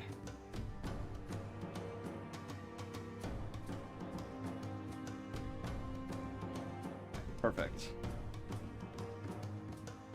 It had an extremely rough development, then Square tried to follow the trend of the time and separate story moments into DLC. Oh. Dude, that was the problem with Final Fantasy IV the after years. They were like, hey, we're gonna relegate every character's story into like bite-sized chapters that you have to buy for DLC. I'm like, don't do that. That's a horrible idea. And then they finally released the After Years as one complete set, and it felt a little bit better. The ending of the After Years was still really lame, which sucked because there was such a huge build-up going into it. I was like, oh, dude, this is crazy. This is flipping amazing. And then we got to the final boss, and I was so disappointed.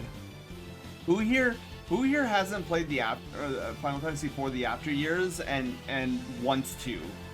It's like I won't talk about the ending if some in here are like, dude, I still need to play it. I want to play it.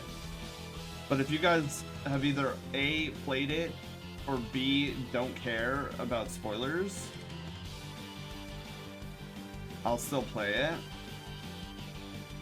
Dude, there was such an incredible build-up to the After Years. I would highly recommend, like, if you enjoyed Final Fantasy IV, which by the way, 4 is my favorite Final Fantasy of all time. If you ever played 4 and you were like, yeah, I like this, I think you'll enjoy After Years. There is such an epic buildup of suspense and tension, in my opinion. And then they kind of just fumble it with the last boss. So you're so in the After Years takes place 20 years after the events of Final Fantasy IV. And what you find out is that the end of the world is basically happening. And the Heroes of Light are like, go out and they're like, no, we're gonna try to stop this. And there's this bizarre character that everybody is thinking is Rydia. Rydia is a staple Final Fantasy IV character. She was your summoner. And everybody thinks it's Rydia, so they're like, oh, hey, Rydia, like, why are you acting so weird? Oh, no, are you taken over by some, like, demon lord, like how the king was back in 4? And so everybody's, like, really weirded out by her and her actions. But, like, nobody questions her because, like, she summons all these monsters. So they're like, oh, there's only one person who's master at summoning all these monsters. That's Rydia. So she looks like Rydia. She sounds like Rydia. She summons like Rydia. It must be Rydia. Hard for me to place 15. I've played so few, and after 10, the modern Final Fantasies are different. It had issues, but legit, the relationship with the JCPenney boys is the best part of the game. I'll sound extremely biased with this, but 7 Rebirth has been the best Final Fantasy in the past 10 years. Dang. That is really a resounding thing coming from you, Panda, because I know how much you like the Final Fantasy series. Well, I do too. But yeah, so all this crazy stuff starts happening in the world. Like things are just like getting out of whack, and every time something bad happens, Rydia's there, and so like people are like, why is Rydia like a dark omen now, or what's going on? And then it turns out it's obviously not Rydia, but a meteorite falls on Earth, and like suddenly all the crystals in the game stop working. Like their light is gone and everything, and it's like that moment in Loki where Loki gets the Infinity Stones, and the guy's like, yeah, we here at the office, we just use them as fancy paperweights. And you're like, whoa, wait, what? Like, where's all their power? So it was basically that, and so we start realizing that it's not Rydia. It's like some space alien android. And so the world's going to crap. And so a team of you are like, dude, we need to get inside. We need to go back to the moon and see what's happening there, because that's another thing. The moon, the second moon comes back. And they're like, why is the second moon back? This isn't normal. So we go and investigate. And so we're in the center of this moon. And all of a sudden, there's like 4 fire crystals, 4 water crystals, 4 earth crystals, 4 wind crystals. And we're like, where are all these extra crystals coming from? Like, on the entirety of this planet, there have only ever been like 8 crystals. Like 4 of light, 4 of dark. And now we're looking at 4 of each that are light and 4 of each that are dark. Like, where are all these coming from? Azur, hi!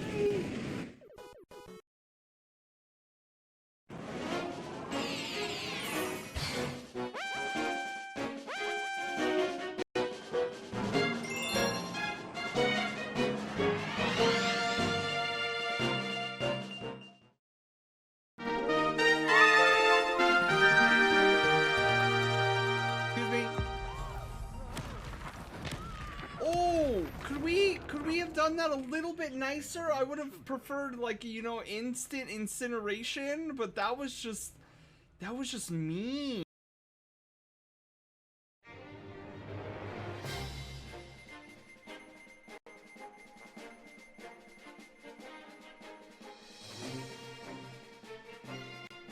Welcome to the Brushtail Brigade. I'm your wholesome captain and variety game master, Sen.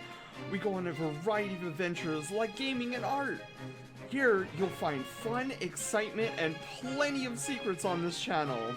But I can't do this alone, so let's meet the rest of the crew.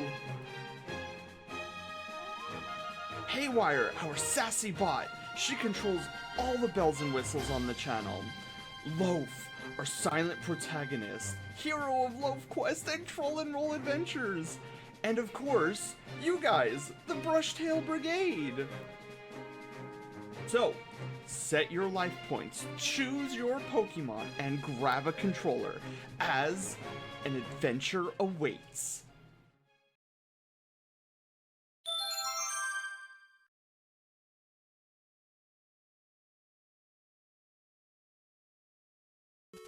Azur! Hello! How was Dead by Daylight? Do we have a new follow? A new Brushtail Brigadier? Oh my god, Lily! Lily, hello. Welcome to the Brushtail Brigade. Thank you for the follow. And congratulations, you are our newest Brushtail Adventurer. How goes the art stream? Oh, it goes. Look at this is our good friend Caster. He's part tiger, part antlers. Caster, you're not part moose, right? Or deer? I'm collecting wolves, apparently. But Lily, hi. How are you doing? Happy Pizza Friday Eve. Welcome to our art and chill night. we're really leaning into the chill aspect of art and chill tonight, because I was telling the other Brushtail Brigadiers is that my voice is a little scratchy, or like my throat is a little scratchy tonight.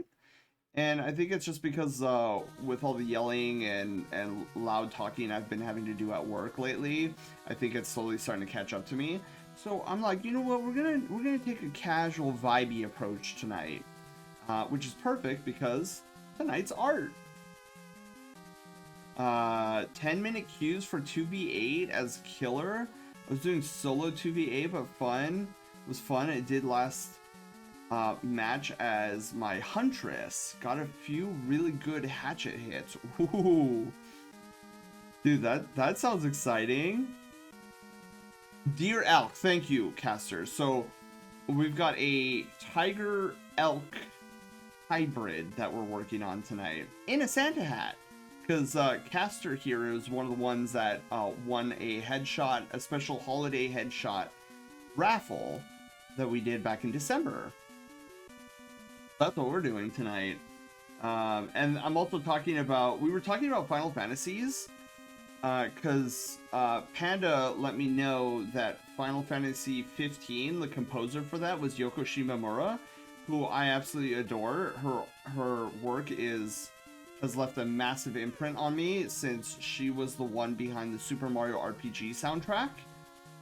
So it was made aware to me, or I was made aware tonight, that she did the soundtrack for 15, and I got sad because that's the one that had the I call them the JCPenney Playboys, because that's what they look like in their fancy sport car. And I'm really sad because, like, out of all the Final Fantasies I've seen, because I haven't played all of them. In fact, I've played very little of them, even though I love the series. I've been wanting to play 15, or sorry, I've been wanting to play all of them, but 15 was the one that I didn't really want to play all too much, because I just didn't like the idea of these JCPenney Playboys as my main party in like a fancy sport car. And so to find out she was the one who did the soundtrack for 15, I got sad. And then we started talking about Final Fantasy IV: The After Years, because I love 4. Final Fantasy 4 is like my favorite Final Fantasy. And I was telling the brigade on how I really enjoyed the story of After Years, but they kind of, I feel, in my opinion, they kind of fumbled the ball on the last boss. Whereas Niles, they love this kind of stuff. I should probably read from top to bottom. Then still calls me Shinobi, and you don't hear me biting his head off about it. Yeah, I remember very early on, I asked Shinobi if I could still call them Shinobi, and he was like, yes. And I was like, cool. Speaking of Final Fantasy, Magic the Gathering is doing a Universes Beyond with... Oh, I saw that. Do I know Niles? Azur, does Niles show up in Shadow streams by any chance? I'm trying to remember if I met Niles. The name kind of sounds familiar. I don't think they have. Okay. Like, if they show up in Shadow stream, then I have definitely seen them. But yeah, so I don't know, Lily or Azura, have you played the After Years, Final Fantasy IV: The After Years? Before I continue talking about the After Years, I want to make sure that I don't spoil anything for you guys. If you're like, oh, I haven't played it yet, but I want to. Would be very mindful. Niles is also a wolf. Ooh. Well, I am a wolf's cousin, the fox. I am a glacial fox, not to be mistaken by my white-furred brethren, Arctic foxes. Arctic foxes are white, glacial foxes are blue. VTuber stream team. Oh, dude, I know I know a few people who do that. So Lily, you and Niles share a single channel, and then stream. You both stream on that channel. Is that what I'm understanding? Don't worry about spoilers. Is zonked out. That's where Niles is. Dude, that's so cool. Yeah, because I have a couple of friends who do that. So we have Team Retro Fox, which there's 3 of them who share a channel.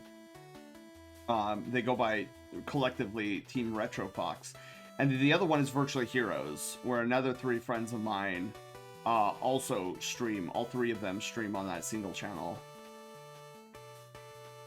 It makes me feel like SpongeBob. I don't need it. I don't need it. I definitely don't need it. Oh, yeah, I thought of you immediately, Panda, when I saw that. Dude, the swooshes are getting a little crazy over here.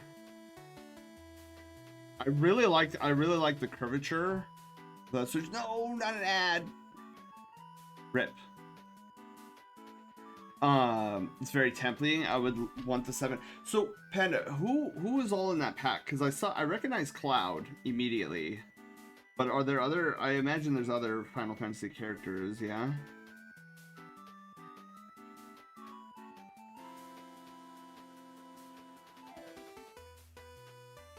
Oh, that is such a good swoosh. All right. Okay. So if you guys are okay with me talking about it, so let me continue my story about this. So you get to this secondary moon, and you realize that this moon is different, even though it looks the same on the outside. The moon is different from the one from original Final Fantasy IV, and you start seeing other crystals. So you see like.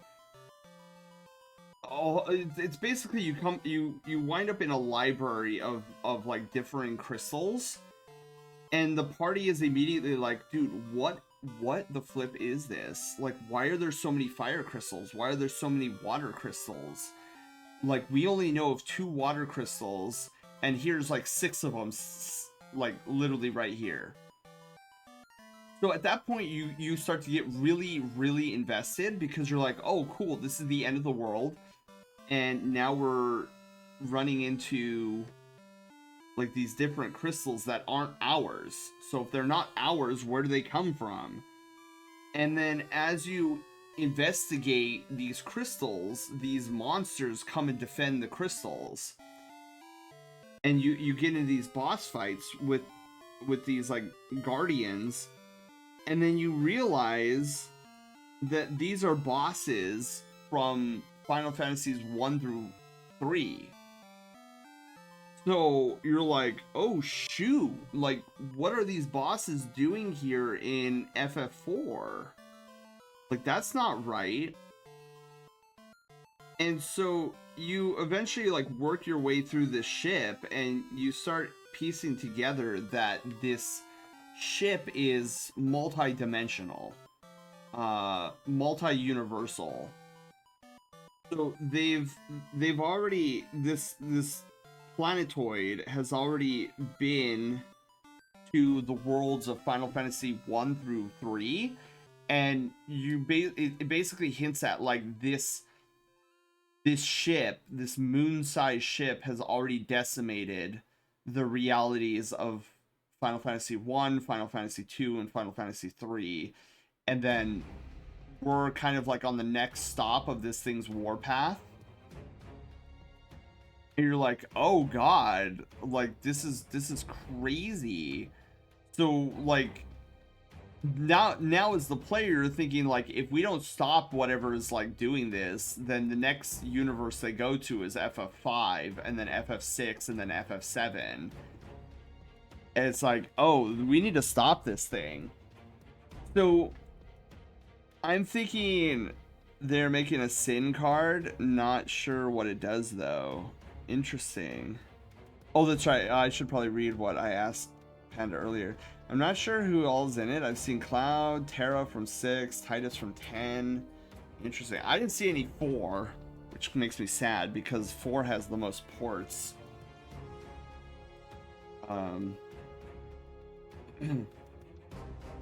So yeah, you're going through and you're realizing like, oh god, if we don't stop whatever this thing is in after years, then like the entire Final Fantasy universe is basically gonna get decimated.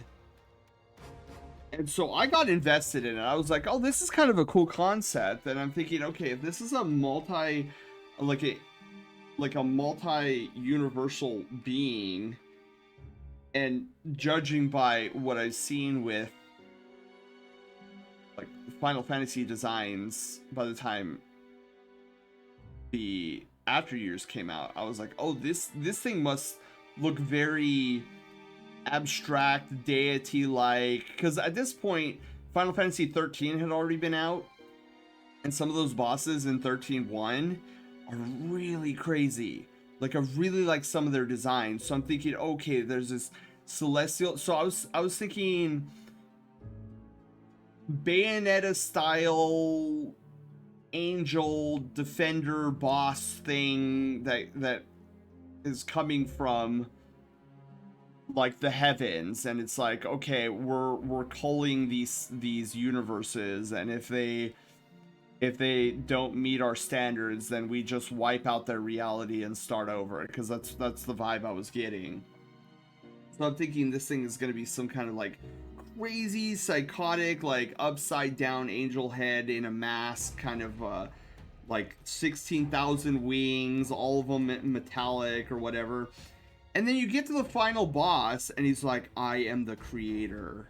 And I'm like, what, a Final Fantasy or something? And he's like, I have been going across the different dimensions, seeding life in all these universes. And so far, none of the universes have met my standards. And so I called them, and they no longer exist, and this is why you see the crystals in the lower decks, because I have collected them, and they are basically like watchers of my all-encompassing entity-ness. And I was like, oh, okay, that's a little cliche, but sure. Zuko, hi, how are you doing? And I thought, okay, yeah, whatever, but like the machine, it was like this machine thing, and this like test tube that you couldn't see inside of it, or something like that. It was like, oh, okay, this is kind of interesting. Oh, no, I'm sorry, it was a machine, it was like this machine structure with like this exoskeleton, and it looked okay, and then you fight it, it breaks apart, and then a test tube appears. And what was inside the test tube was really, really disappointing. The best way I can describe this thing, if you guys have like Google search at the ready, the best way I could describe how this thing looked is look up Elemental Hero Glowmoss. I think that's what his name is. It's a Yu-Gi-Oh card. And I was just like, this is the supposed creator of like the Final Fantasy universe. I don't know how I feel about that. It was like this little like cutesy, like cyan glowing blue creature thing. And then like it was just the whole fight devolved from there, because then he started talking about how it was like, oh, I am the last of my kind, and I'm so enraged, and this is why I sent out my like these crystals to like create beings that could circumvent our extinction, but I am so disappointed that everyone has failed so far. And he's like, I need my experiment to work, because the machine that is keeping me alive is failing and I will soon pass away, and I'm so angry about this.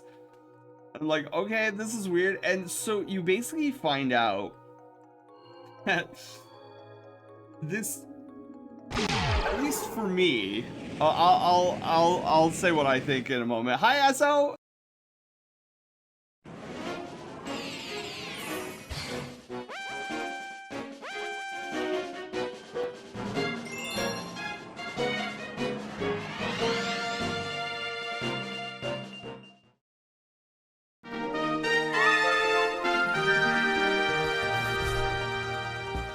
Whee! Oh my god, that was a field goal! Look at that, that guy, oh my god, yes. Oh my god, this is amazing!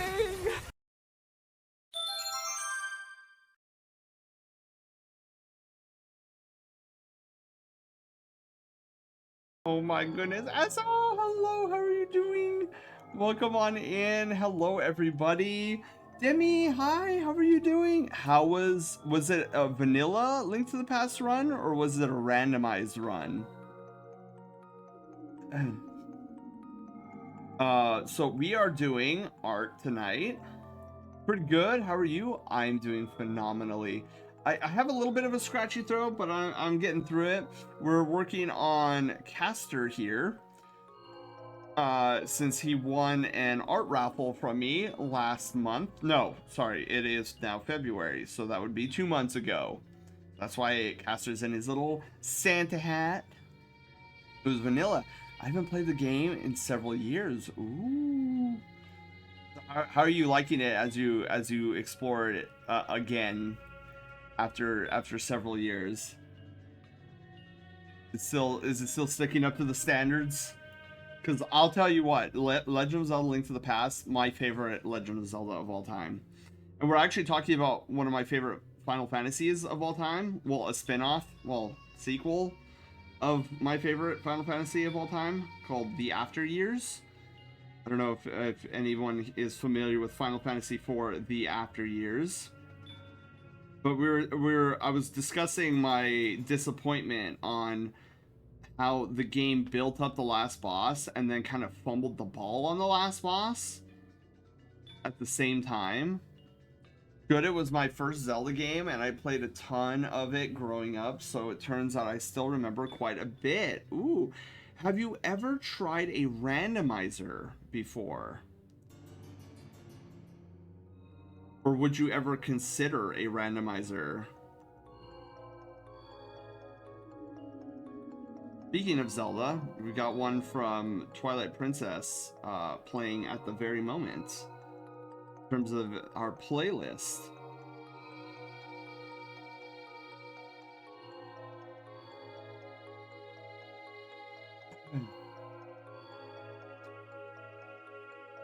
Haven't. I might, maybe sometime. Oh, highly recommend. Esso, highly recommend. As somebody who is a super fan of Legend of Zelda Link to the Past, I play randomizers a lot, and it's so much fun because it basically takes, because you know how it's like, oh well, I know where every secret is, I know where all the things are, like this isn't necessarily, like it's still fun because nostalgia, but it's not like I'm learning anything.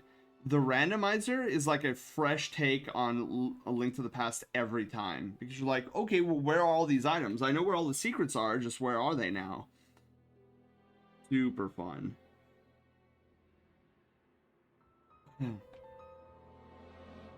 Azure, you have a wonderful night. Thank you again for the raid earlier. And yes, get some good heckin' sleep tonight. And absolutely don't apologize, Azure. I understand too, because usually when I'm raiding out, it's usually because I'm half asleep and I'm like, I need to go to sleep because I got work in the morning. They need to port Twilight Princess to the Switch. Well, yeah, if they do port it though, Kiru, it'll probably be Switch 2.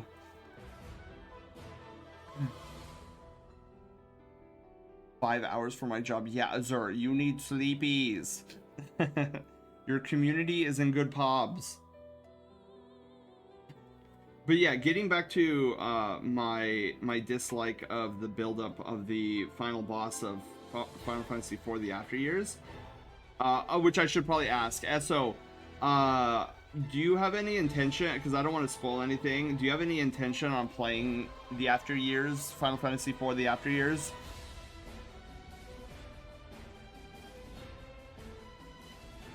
Before I go, so I know it's like an ancient old game now, but I still you're good. Okay. Yeah. So the thing I really disliked about it is the premise of it was kind of cool. The whole like end of the world aspect, and like the god creator was coming in to take everybody away if they weren't worthy.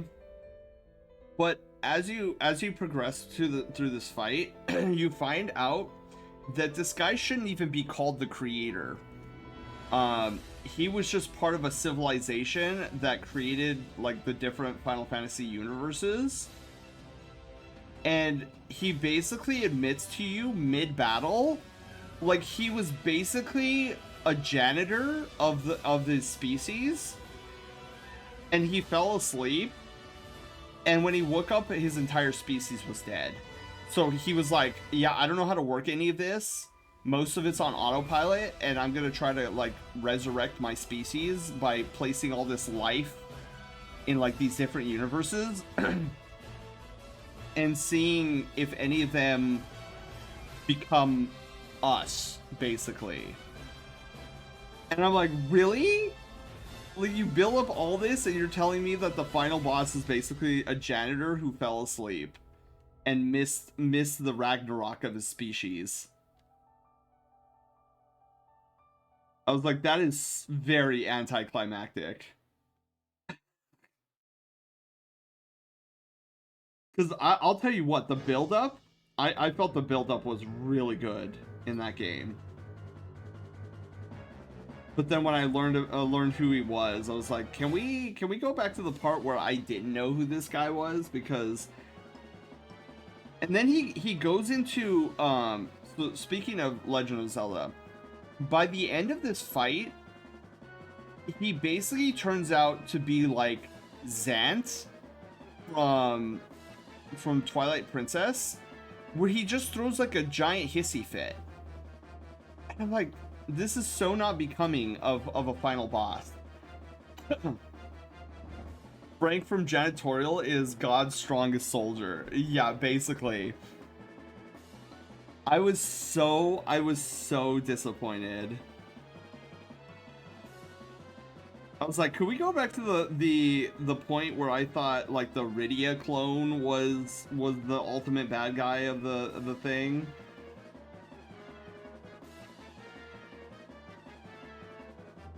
And I feel like a lot of what he was saying during the fight, I kind of related, because I'm like, or I kind of felt sympathy for the guy, because I get where his anger would come from. It's like, you wake up, your entire species is suddenly dead, you're the only one, you have this technology that they left for you, and you don't know how to work it or anything. It would be like if George Washington fell asleep in a cryo chamber, woke up like 200 some odd years later, and like we as a human species was gone, and all around him were like computers, Wi-Fi, what remained of the internet, and smartphones, he'd be like, bro, I don't know what any of this is doing, so maybe I can cobble something together up and maybe create, like, I don't know, AI versions of humans, and maybe one of them, you know, just something to that extent. I thought, okay, I kind of get where this guy's frustration is coming from, but on the same token, like, don't make him look like a cute pixie sprite of blue goo, and then have him throw a temper tantrum mid-fight. Like, especially considering literally the text on the screen says the creator. I'm like, dude, this ain't no creator. This guy's Frank from Janitorial.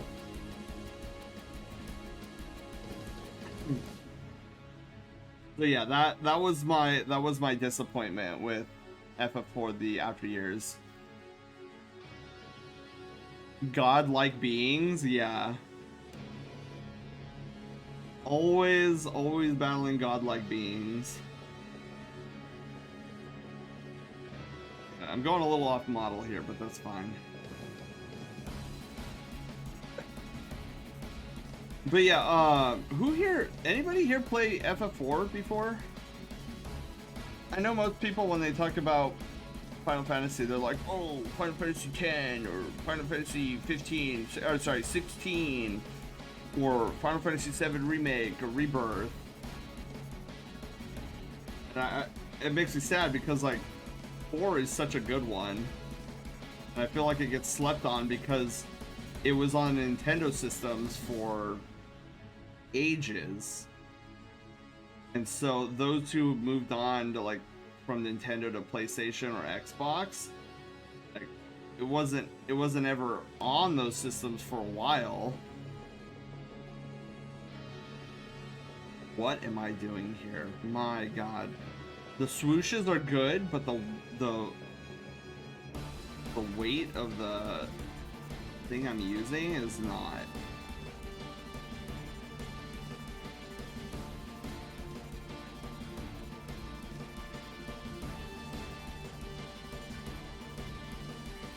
Whew, dude. It was so much easier when I was sketching it.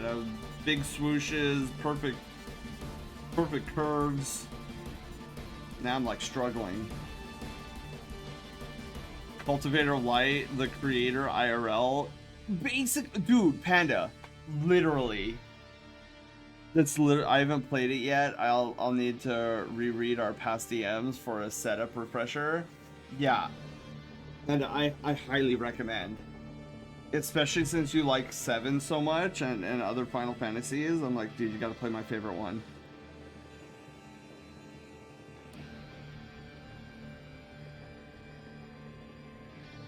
Okay.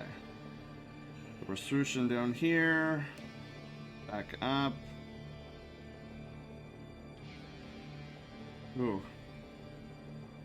Whoa, that was a new potion. I flew off screen. And now I'm back.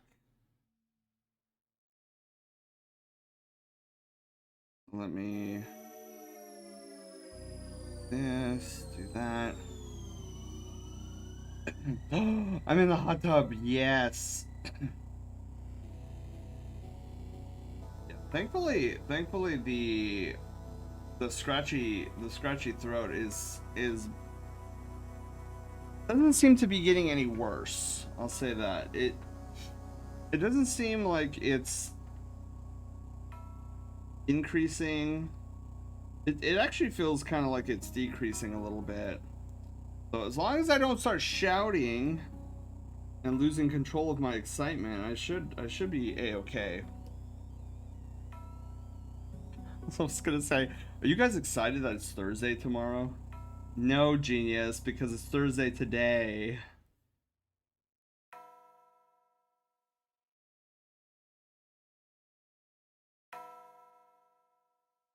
Dude, this is the song for the Distortion World. The reason I'm excited about that is because I've been talking a lot about the Distortion World recently since we've been playing Legend of Zelda Echoes of Wisdom.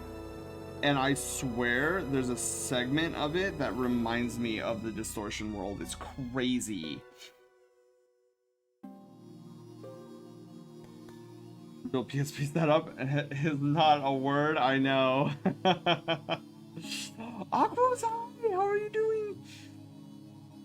No more hot tub, you got it. Aquos, I can't remember. Have I told you about our guild card system? Esoteric, by the way, I should ask you the same question. I don't think Eso has mingled with our guild card system yet. Esoteric, what's your favorite color? I must know. Let me hear your favorite color.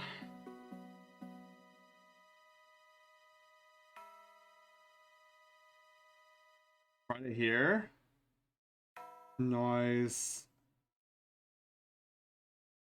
I can't remember the command for the card. Oh, it's okay. It's a channel redemption. The brigade roll call. Such a nerd. Everybody comes up. Do you remember did I tell you about the guild card thingy? Yeah. Oh yeah, you already changed your your card color. Yeah. Yeah. If you're still here, what's your favorite color? No. But no, Esso might. Unfortunately, this tiger is incredible. Oh yeah. Caster, you get some good heckin' sleep. We're gonna try to finish this up. Hope I can finish this up. I have a deadline of an hour and a half is my cutoff. I think I should be able to do it. We're already on line work. It's only 10 o'clock. What's that? Thanks for another amazing stream, and this is looking incredible. I'm glad, Caster. I'm glad. Yeah, we're gonna continue onward. Hopefully, Caster, by tomorrow you'll see a care package in your DMs. Hopefully.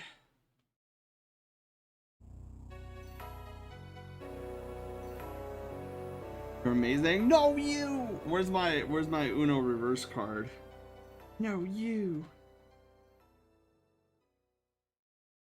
Right. We know this song. We definitely know this song. The Pledge.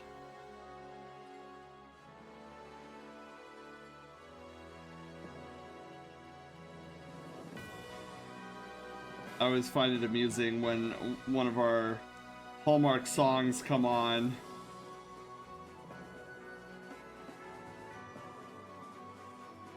Same goes for our Troll and Roll. Oh my god. Good stuff. The Burger King National Anthem.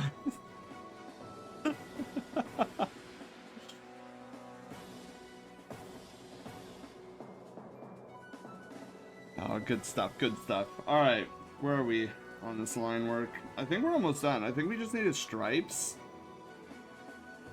Because his hair is mostly covered up by the hat. Okay. Oh, we need the nose ring still. Shoot. Okay.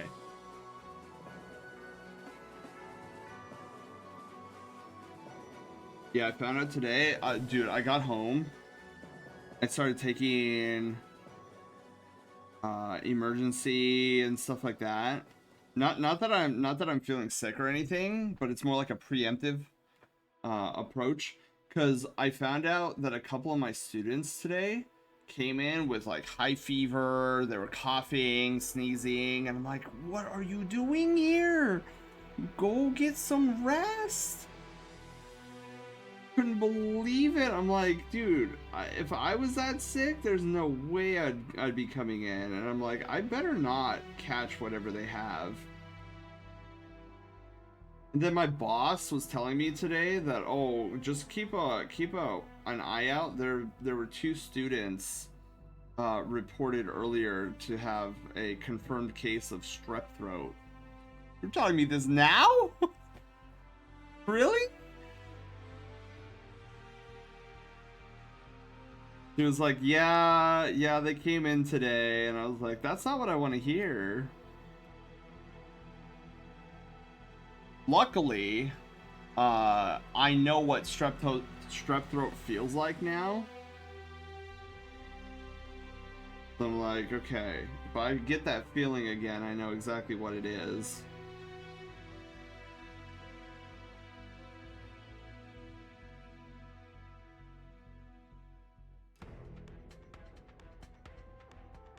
What song is this? Oh, it's something from the Witch Queen. I was like, dude, what is this part of the song? I'm like not familiar with this part of the song.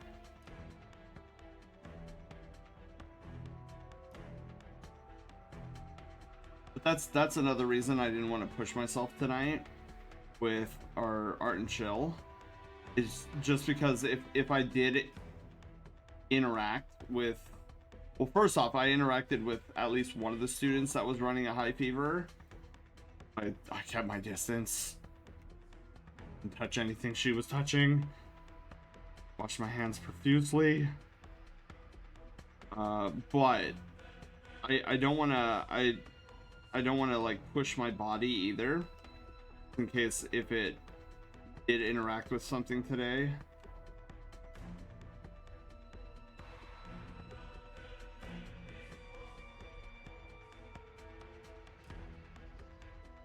Stay back!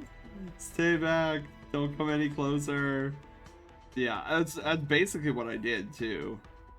I found out she was sick. I was like, okay, I'm gonna stand way over here, and you can ask me from a distance.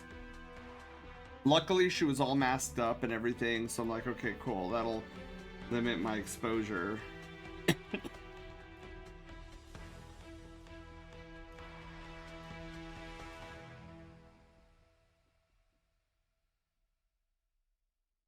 Okay, cool. Did I do it? Oh, still missing the missing the nose ring. I don't know what, and the mustache. The grand mustache.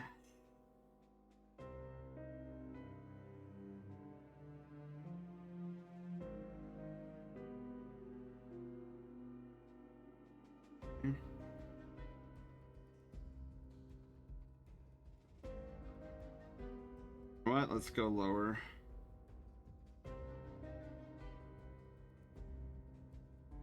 We go a little off model here, just so it doesn't look so, I guess, out of.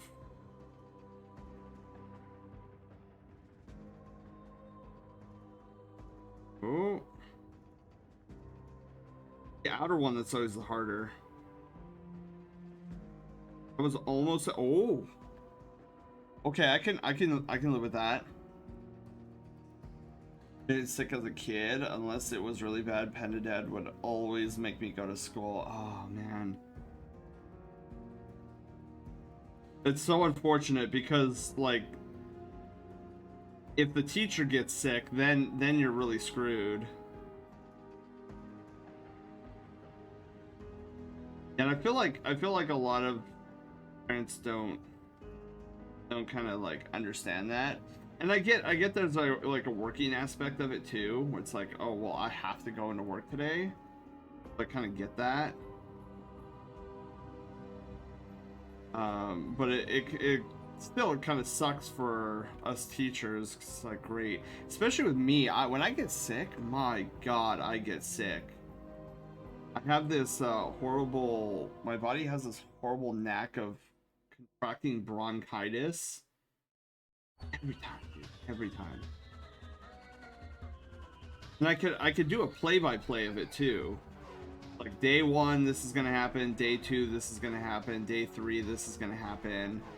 And then day 4 comes around, and day 4 is really like the critical mass. It's like either my body is going to fight this thing off, or it's going to turn into bronchitis. And it's kind of sucky. Because on day 4, I'll feel better. I'll be like, yeah, dude, I'm on the mend. I'm feeling a lot better.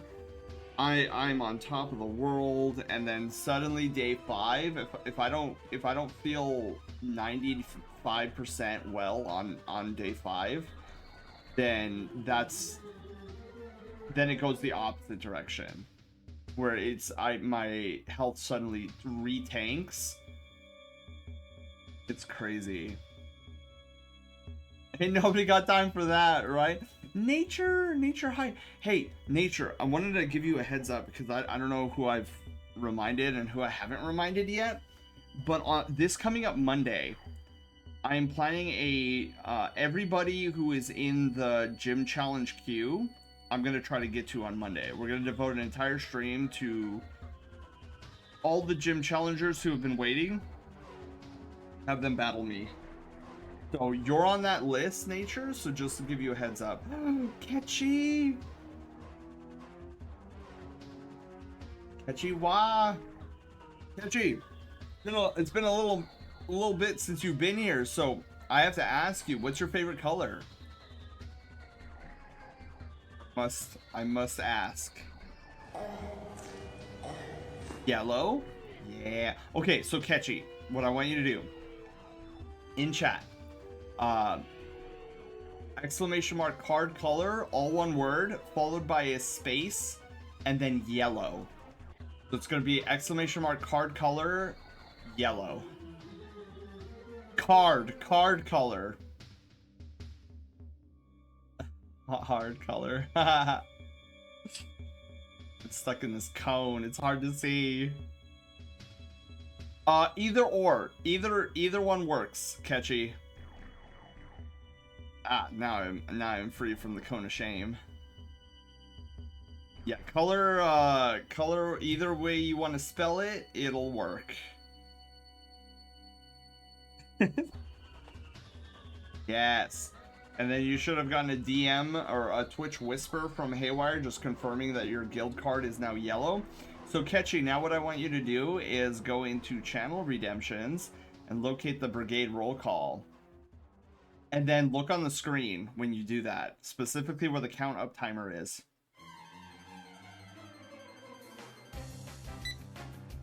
Ah, there you are. Oh yeah, you locked in with your brand new brigade guild card.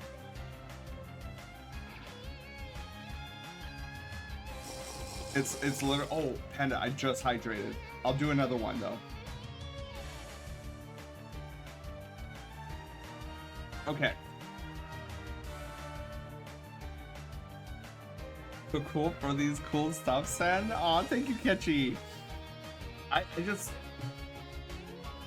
What I tell people is, it is my goal on Twitch to turn my channel into like a giant video game. I not only want to play video games on this channel, but I want to have so many like fun, like custom Twitch interactions. I want every new person who comes into this channel, I want their first reaction to be like, oh, this is just a normal stream, you know, it's like everybody else's. And then if you have an inquisitive mind, if you're curious and whatnot, it'll almost be like The Legend of Zelda, where it's like, wait a minute, that wall looks different from the other wall. That wall bombable? No, the bomb? And then you start investigating, and then you start finding all sorts of crazy things on this channel. That's exactly what I want to happen. Where it's like, because I've known brigadiers before that were like regulars for like months, and then they're like, dude, wait, you can buy a Pokemon egg in chat? How do I do that? How long has that been a thing? I'm like, since you've been here. And they're like, no way. What? Yeah, it's like the tagline says, an adventure awaits when you come into this channel. All right, so there is our line work. Beautiful. Oh, I want to do. There we go. All right, I think we're now ready for some primer. So let's get that squared away and situated. Yeah, I figure too, because I know I've talked about this before, and this is gonna get into another like huge tangent. So there's, I guess, in terms of doing all of these different crazy things, there's really kind of two guiding stars, two pillars, as it were, that guide me to doing all this crazy stuff. The first pillar, that is the absolute North Star of why I do all this, is just because it's something I want to do. I've always wanted to make like little mini games and whatnot. Hang on. Sorry about that little bit of a cough there. Anyways, what was I saying? Oh, yeah. So I've always wanted to create these like wild. I've had so many crazy ideas in my head about what I could do with streaming.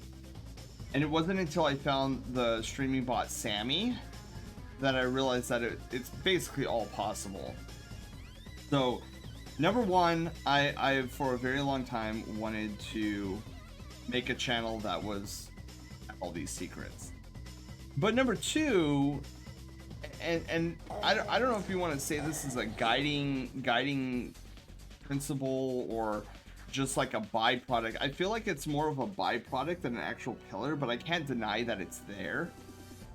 The second thing is that it really helps the channel stand out, and this goes into like me talking, because I love talk shop with other streamers, and there's always been a consistent of, what do I even want to say, a consistent question that is always in a streamer's mind, and that is, how do I make my stream stand out in an ocean of other streamers?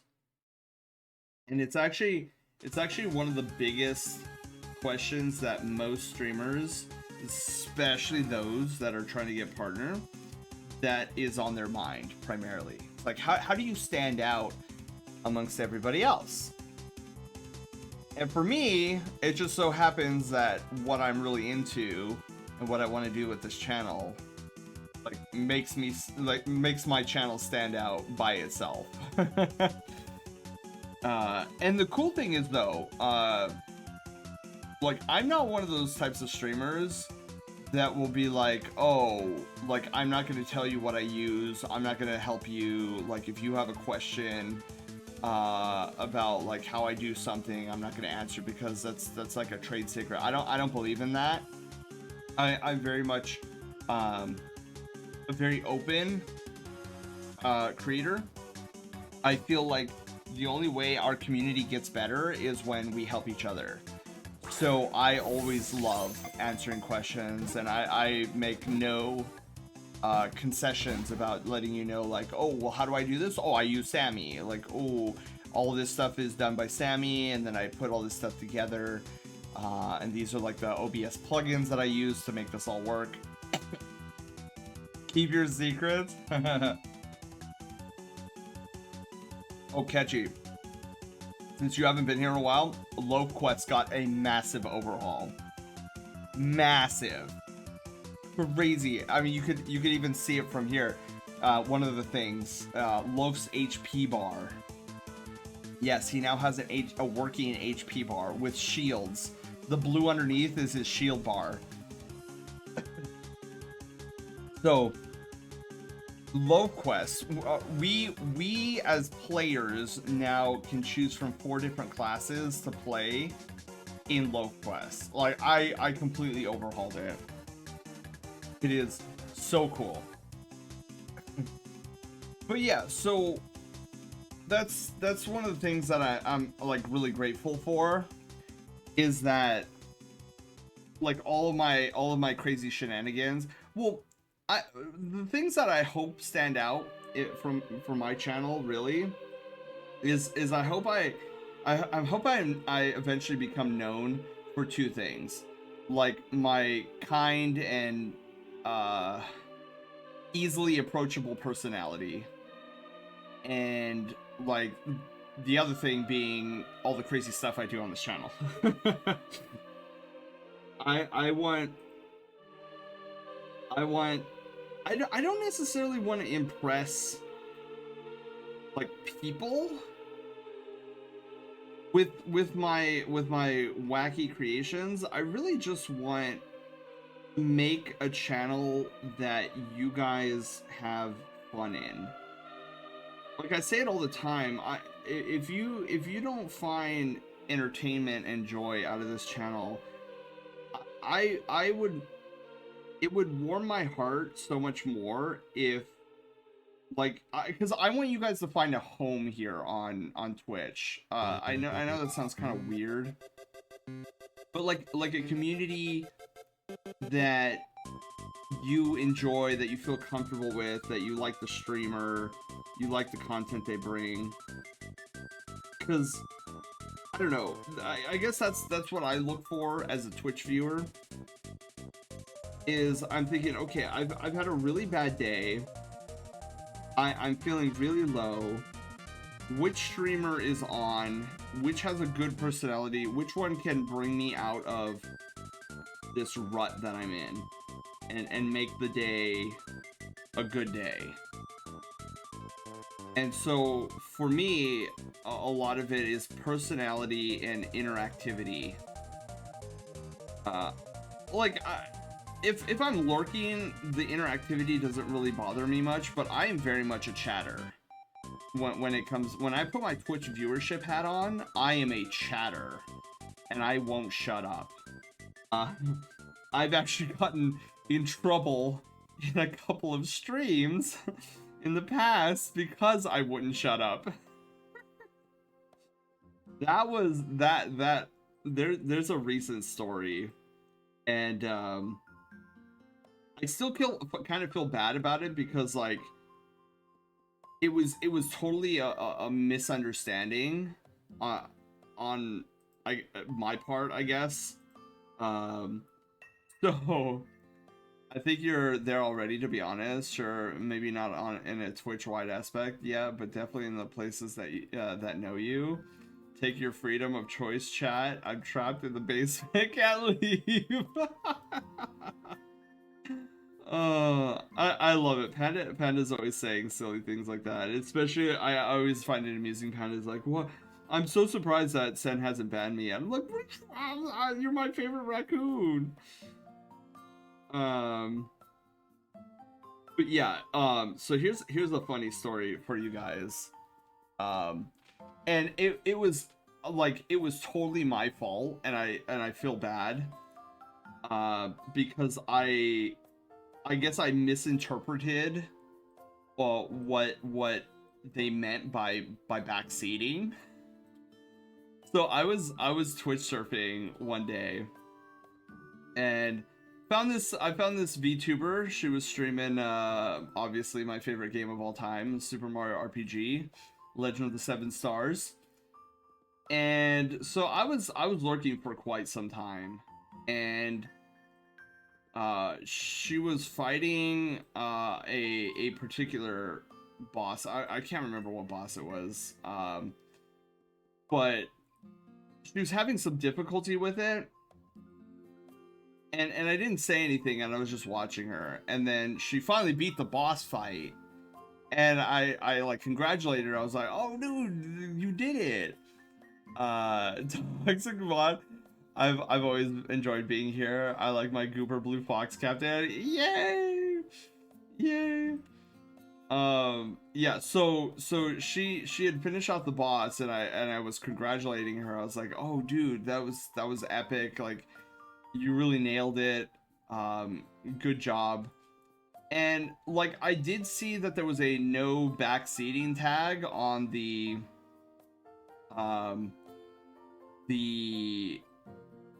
what was it?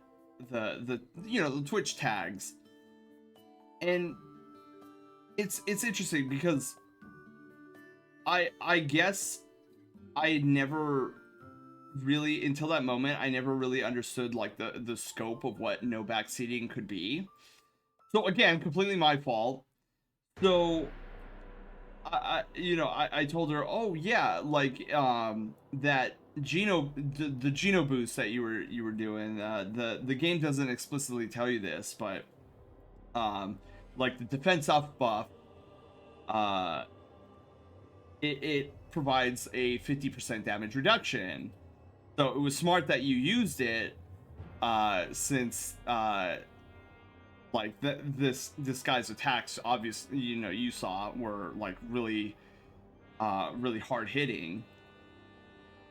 And it never occurred to me that could be considered backseating, and I was like, oh shoot. So I perturbed her a little bit, and I felt really bad about it. And so she got mad, and I was like, oh crap, yeah, I'm like totally sorry. Because like for me, I guess backseating meant something slightly different. So I apologize. Unfortunately, I didn't get the opportunity to explain like, oh, I didn't mean to do this on purpose. Kind of deal. Because she was more unhappy than I would have realized in the moment. Medic, hello! Thank you so much for the resubscription, the tier 1 sub for 5 heckin' months. Oh my goodness. Medic, 1 more month and you get a rank up. A guy, welcome on in. I am 3/10 a furry. Oh my goodness. Guy, how are you doing? Welcome on in. How are you doing?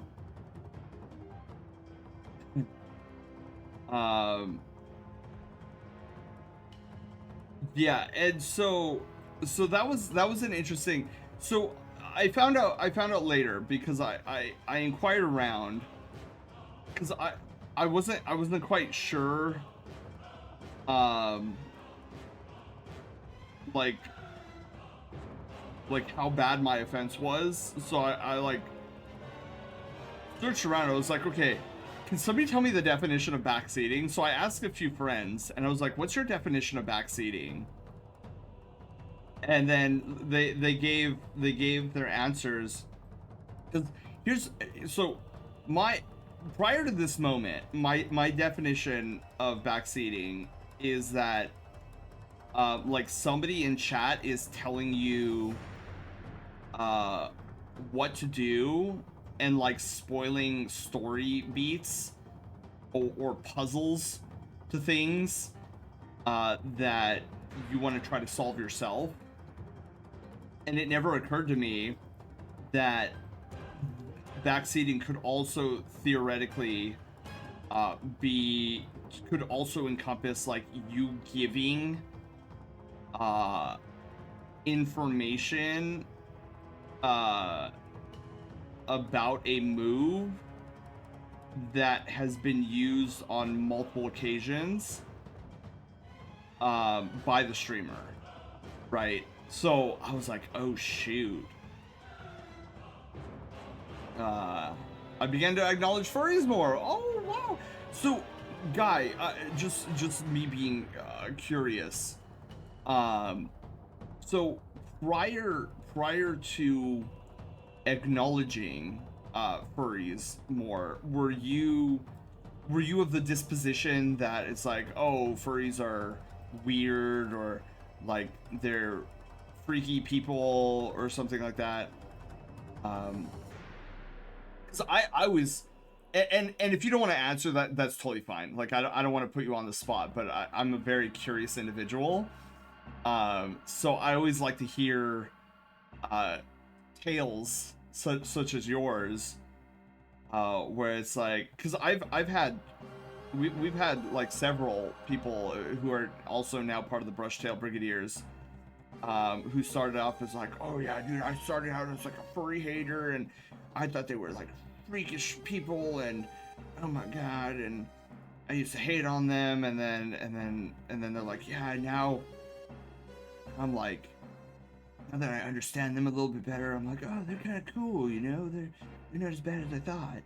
And I don't know, for me it just fascinates me because that's kind of how I found the fandom. Not really, I was more like a clueless idiot where the first time I ran into the word furry was like on an online Super Smash Brothers forum, like way back in 2008, and they were flaming this guy, saying like, "Oh, ew, it's a furry, kill it with fire," and me being the ignorant derp that I was, who lived under a rock, socially, like, dude, what's a furry? I have no idea what a furry is. And so I did what I feel any normal person would do, and I Googled it, which is, I've been in the fandom for this long. I realize now that that's probably the worst idea to do. Especially back then when Google didn't have a lot of search results for the term furry.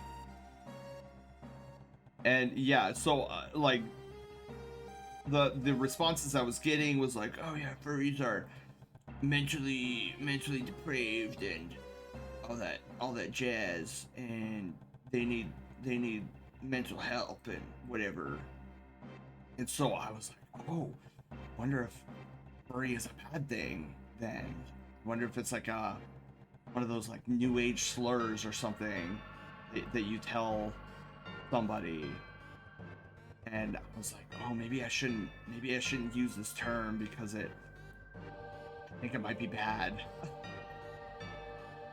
And of course I eventually but see, this is where curiosity took a hold of me, because I wasn't satisfied with some like rando user 235 on like a Reddit post telling me like this is what a furry is.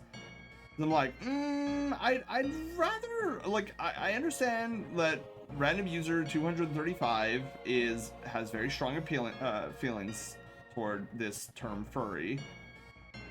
But if it is like a community of people, I would like to hear from the community of people and see what they have to say of what the term furry means to them.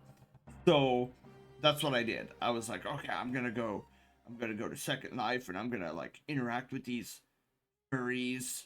I'm gonna see if like what Google says is true, and if what random user 2503 if their definition of furry is actually correct. Yeah, I went out and I like kind of, I don't know if you want to say interviewed, but I was like, excuse me, furry person, can you tell me what your definition of furry is?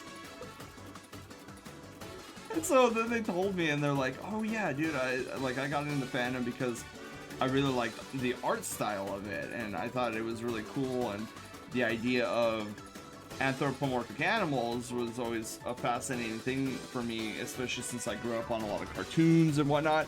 I was like, hey, I feel that spiritually. And then of course, then the rabbit hole, like once I found out what furry actually was and realized that random user 234 was actually not a valued source of information, I was like, you know what? I think I'm a furry. I throwing Saber off. I'm extremely spoiler lax. Yeah, I for the most part too, Panda. I am too. Like I'm extremely. I don't want to like know any story beats or how to solve a puzzle. But if you're like, oh, you know, if you swirl around this blade of grass 3 times and then drop some water on it, you get like this crazy like special token that you can use at a buy me store, like a special item. I'd be like, oh dude, I would never have known that. Oh, thank you. But yeah, but I began thinking, sorry. Yes, but then I began thinking, I've become the very thing that I swore to destroy, if you might say. Oh, okay, so you were pretty into it then, guy. You were like, dude, I have a strong opinion about these people, and I'm gonna stop them at all costs. That's fascinating. So, guy, and again, if I'm prying too much, like you just let me know. But what was the thing, if I may ask? What was the thing that you're like, you know what? I think I might join these furries as like 3/10 of a furry.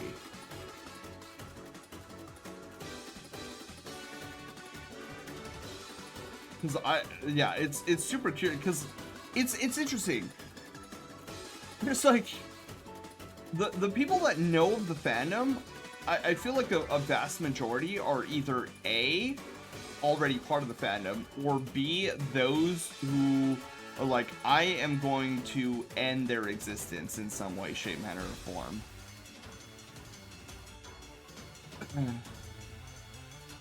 I remember when I was younger and I met furries for the first time, they were fursuiters at a con. I had no clue what they were at the time, so I thought they were cool cosplayers. In high school, when I looked it up, I was like, what is a furry? I saw a suit, I was like, oh! Panda, you were like, whoa, dude. I know what those are.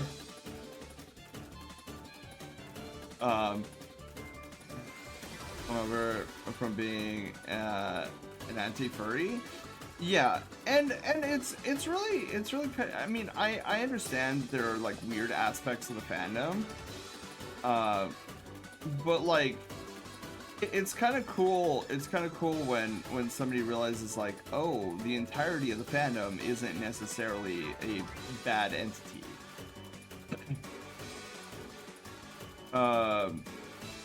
Oh, but and then again, Guy, if you don't like, again, I don't want to make you feel uncomfortable or anything, but if Guy is typing, I do want to wrap up my backseating story.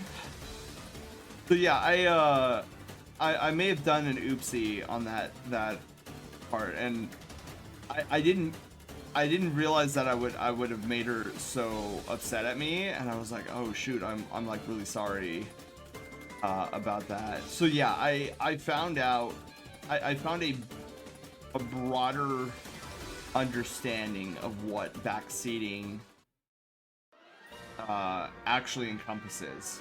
Because for me, prior to this moment, I just assumed it was like, oh, okay, this person doesn't.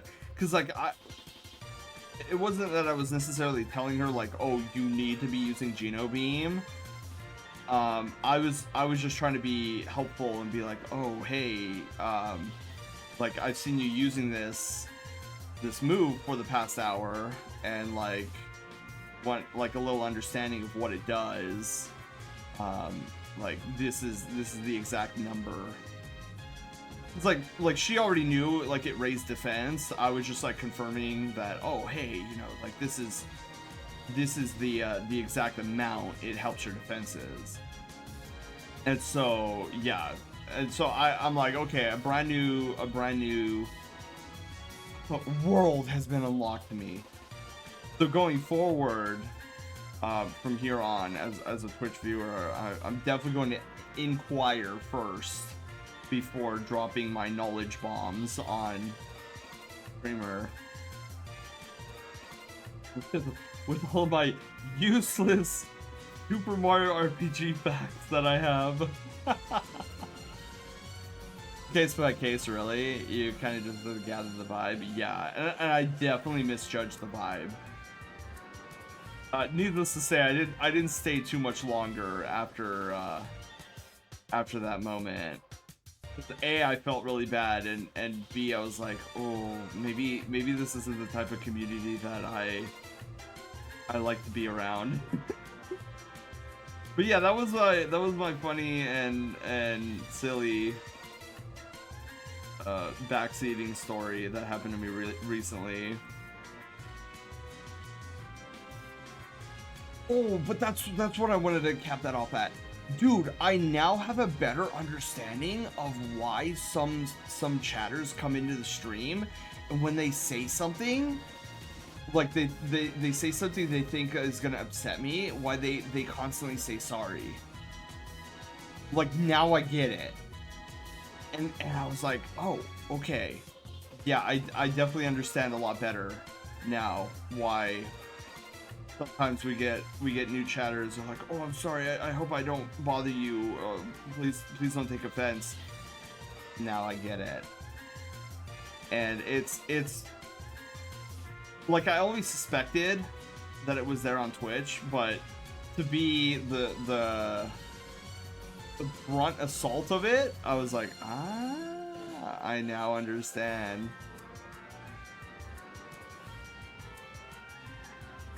So now when somebody comes in comes in and says such a thing.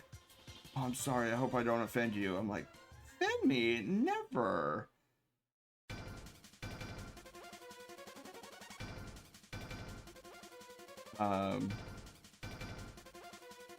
There's a dunk on them like an anti-furry, but now I quit being one. Ooh.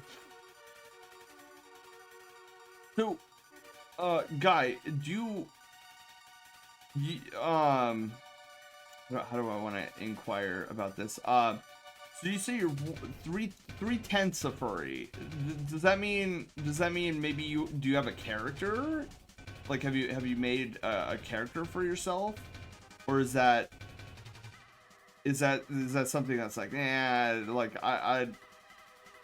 I'm not at that point. Stop it. Yeah, some streamers and communities are have very interesting dynamics. Some places like it when the stream actually talks down. Wait, some places like it when the streamer talks down to them? Wait. Why? That just seems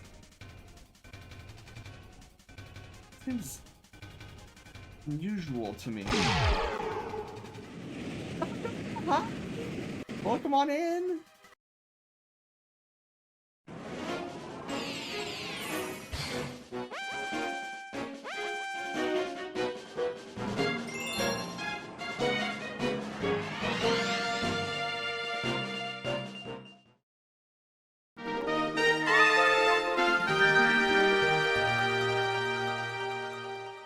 Well, here's to hoping we find the big key fairly quick. Oh, wow. Hello there. We just found the big key. Wow.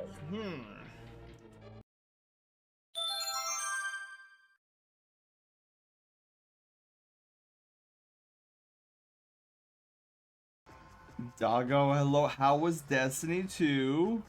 I assume you were playing Iron Banana, especially with your raid message. I've raided 10 times. Yeah, Doggo, you've raided 10 times. GG. It's just another part of cringe culture. Well, I can't disprove that, Guy. There's a lot in the furry fandom that is extremely cringe, and I'm just like, I'm not touching this with a 10-foot pole. I know one of the biggest things I find cringe with our fandom is just the sheer amount of unnecessary drama, like completely unnecessary.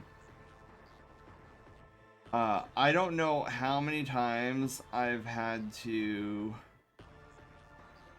like try to explain to somebody, like, if you take this to social media and you try to get people on your side, it is going to turn into a firestorm and it is going to burn you alive. If you can't handle somebody saying something slightly mean to you and you go on Twitter and you post about it, now you're not only going to be targeted by one insignificant person, but now you're going to be swarmed by an army of them. How is this a wise decision? And you know how many times those types of people have taken my advice? Zero. Zero people like that have ever taken my advice. And they come back crying, oh, fandom is so mean, it's so toxic. I'm like, yeah, but you open yourself up to that. Told you. Stay away, like, frustrating sometimes. Do you guys have any godly idea how hard it is to be born with a teacher's mindset?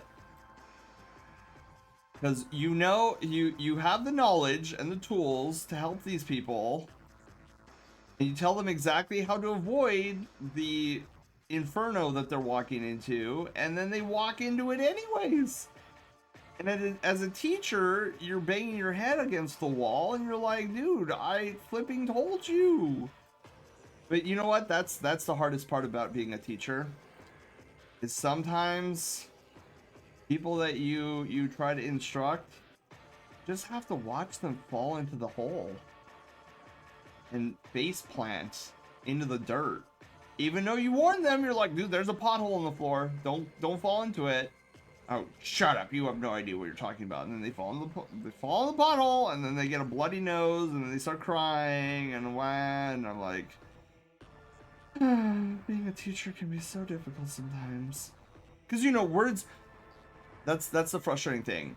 A lot of times, your words will mean nothing to those who do not have foresight.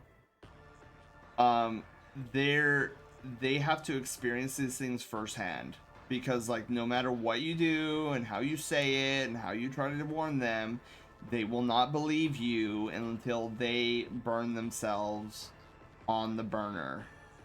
You can tell them in 32 different languages that the burner will cause your hand to burn if you throw your whole hand on the burner while it's on.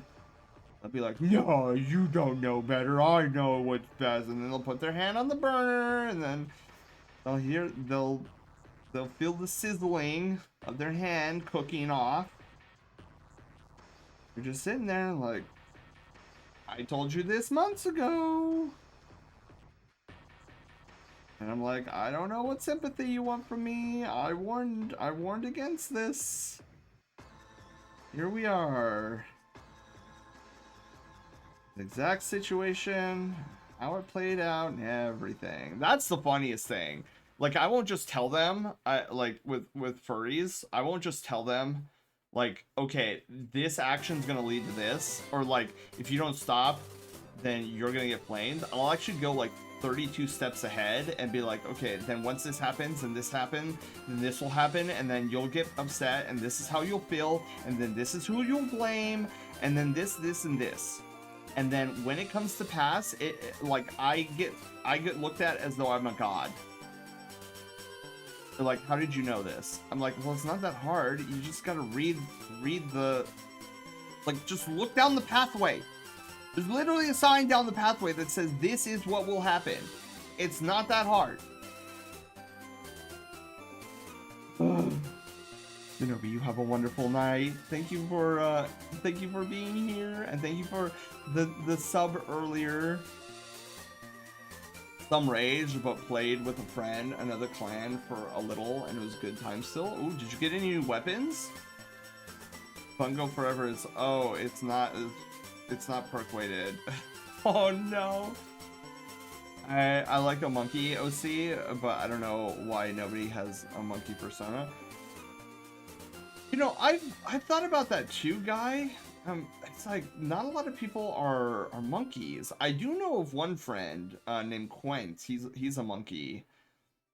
But the only thing I can think of, Guy, is my thought goes to maybe the reason why not a lot of people have monkey sonas is because to some scientific extent, like monkeys and us are not too dissimilar, and I think the appeal of having a sona for a lot of people is, I don't know if I want to use escapism as like, I don't know if that's the proper term that I'm looking for, but it's like,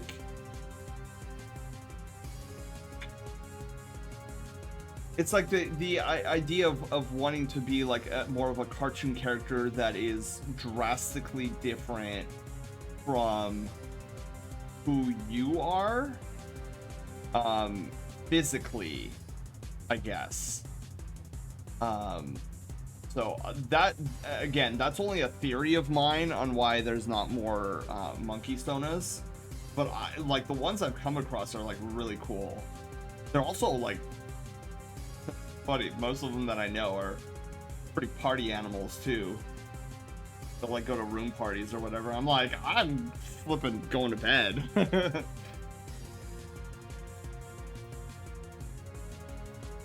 Alright, so now that we've gotten the primer outline, let's actually apply primer. And we are going to... Oh wait, no, wrong layer. Before I get to the wrong layer. Wait, why can't I fill... Oh, fill path. There we go. Ta-da! Alright, so we've got the primer layer. But yeah, that's something that always boils my blood, is when furries come to me about drama issues, as if like I'm gonna give them a pat on the back and be like, oh yes, I agree with everything you say, and now please go post your grievances on Twitter and Blue Sky. But dude, I think that's our first thumbnail of the night. Crazy. Paul, thank you for the thumbnail. But yeah, it's so annoying because I know a lot of furries who partake in drama as a pastime. They will sometimes come to me hoping that I will pat them on the back and give them reassurance that what they're planning on doing is the right move. And so many of them get upset with me when I tell them, no, this is dumb, you shouldn't do this, and it's gonna cause even more drama. Oh, most of them hate it when I do that. I'm like, I'm sorry, I don't pass out band-aids here. If your arm is broken, I'm not gonna put a band-aid on it and give it a little kiss and be like, oh, you're gonna be okay. I'm gonna wrap it up in a cast and make sure that it recovers properly. I don't like what is it? I don't like I don't want, what's the term what's the phrase I usually, I don't know why I'm forgetting. I don't want patches to a problem. Like I don't want a band-aid on a problem. I want a solution to a problem. There we go. That's what I usually say.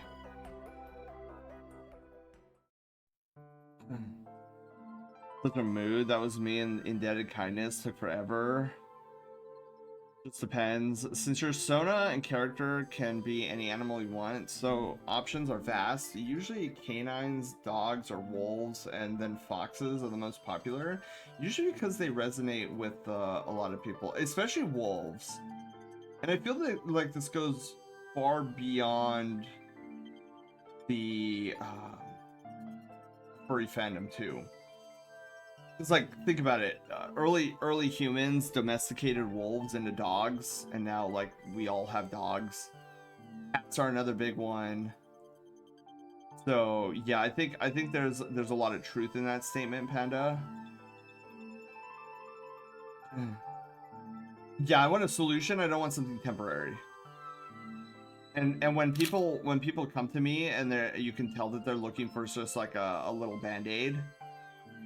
They always leave with me angry because I don't give in to their claims. Like for example, there was this one friend. I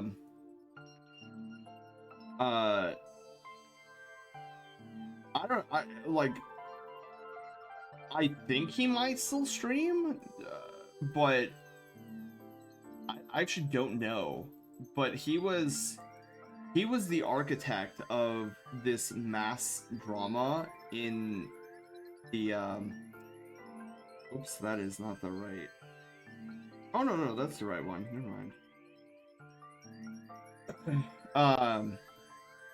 So there was like this big old huge drama in the community years ago now, and it was orchestrated by one guy who, it was almost like he dunked like an entire torch like submerged it completely into oil, and then also like oiled up part of his arm and then lit the torch and then wondered why the entire torch caught fire and part of his arm. Like, it was the most crazy thing I'd ever seen.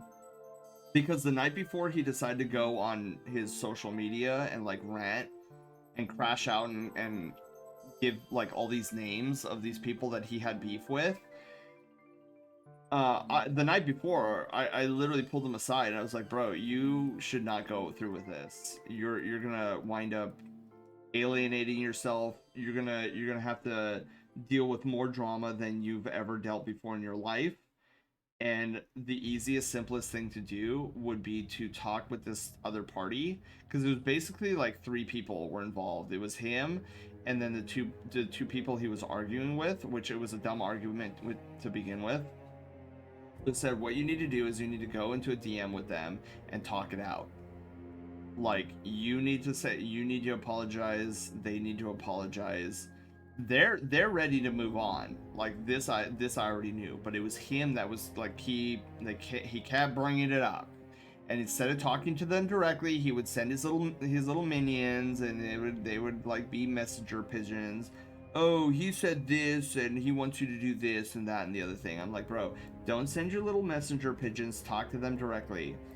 And when it was kind of amusing, because at one point in our conversation, he was like, well, what I want you to do, Sen, is to stop associating with them. Like, it's either you're gonna be my friend or you're gonna be their friend. And I'm like, no, that's not how this works. Like, that is absolutely 100% not how this works. And so I told him, I'm like, if this is how you're gonna go about it, then this is what's gonna wind up happening. And I gave him the following, like, what would happen the following 3 months. And I said, okay, so week 1, this is what's gonna happen. Week 2, you're gonna complain and cry to your cronies, your yes man, and then by week 3, the flames that you started on social media are going to burn so brightly that you're gonna make a public post saying that you're leaving the fandom, you're quitting streaming, and you're never coming back. And that you're deleting your account. And by week 3, on my timeline, there it was. There it was. It was on his timeline. Like, this fandom is so toxic, I'm leaving. I'm no longer streaming. This sucks. Expect me to delete my Twitter, blah blah blah. And I'm like, I'm not a fortune teller. I can't predict the future. I just connect the dots. That's all I do. So frustrating, because literally all of it could have been avoided. I told him exactly how to avoid it. He took my advice, threw it in the recycle bin, and then dumped his PC out the he didn't even empty the recycle bin. It was just, he just dumped his entire computer in the trash. That's metaphorical, by the way. He didn't actually dump, but that's what it felt like on my end. Kyofu, hello! Thank you for the lurk.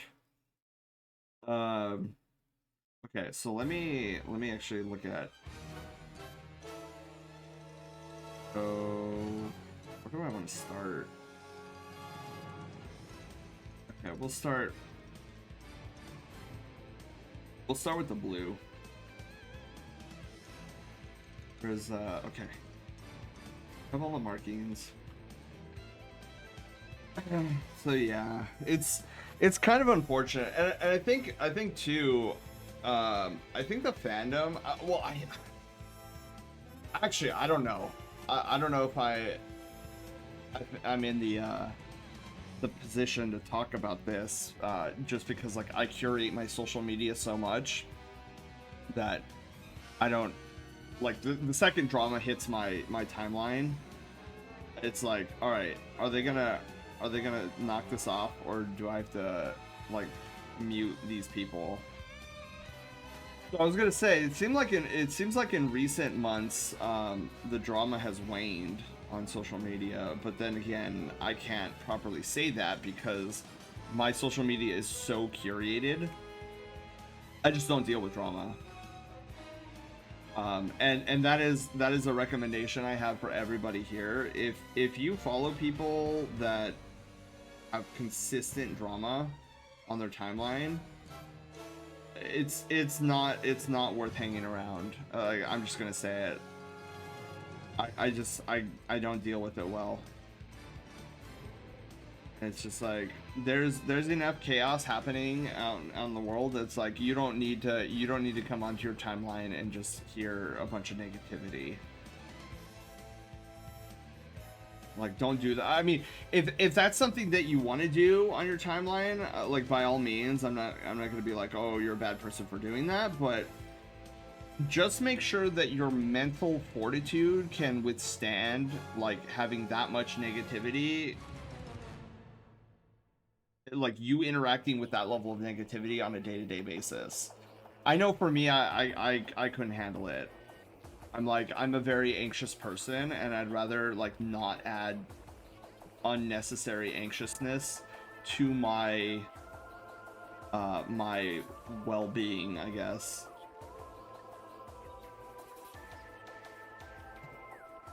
But it's so funny, my timeline is just mostly fennec foxes screeching on my timeline, like cute little fennec foxes.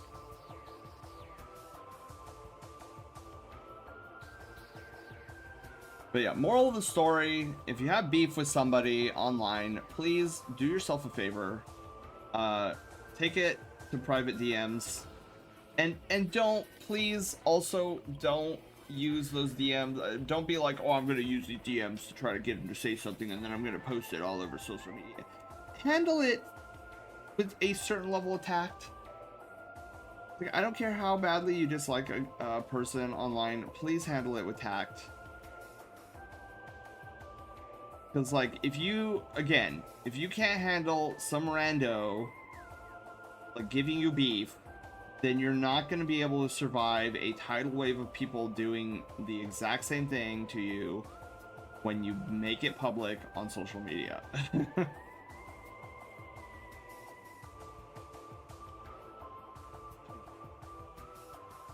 Like, when people talk about how their timeline is super negative. Yeah, like, honestly, I'll come across posts and it's like, quickly, stop, look at this cute duck.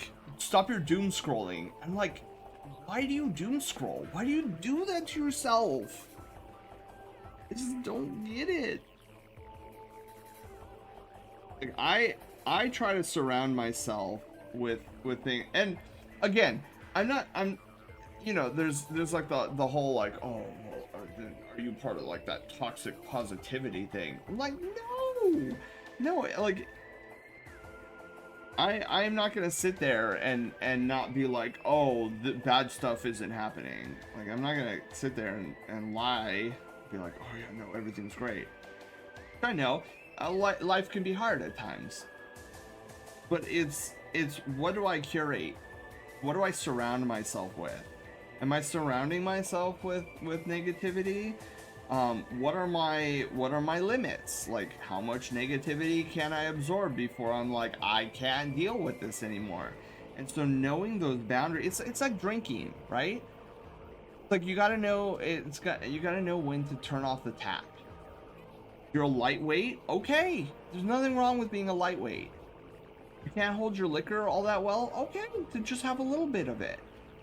But I feel like far too many of us, we go well past our limit and we just surround ourselves with it to the point where it affects our mood or our outlook on things. It's like, don't do that to yourself. Life is hard as it is. But yeah, that's my moral. It's just know your limit. Know your cutoff.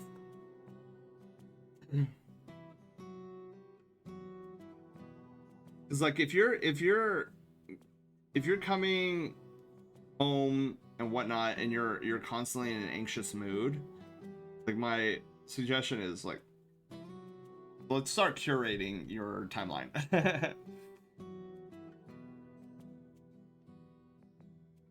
People who've, well, I'll be completely honest, Panda.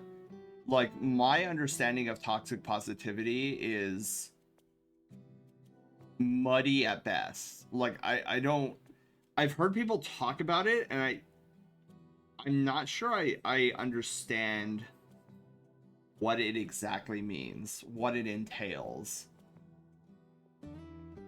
Because like I guess this is my understanding of it. It's like if you come into a streamer's stream and then you say something that isn't positive, then that streamer will berate you, make fun of you, and ultimately ban you for not being positive. I think that's what my understanding of it is, but again, it sounds too weird to be true, so I don't know if it actually is.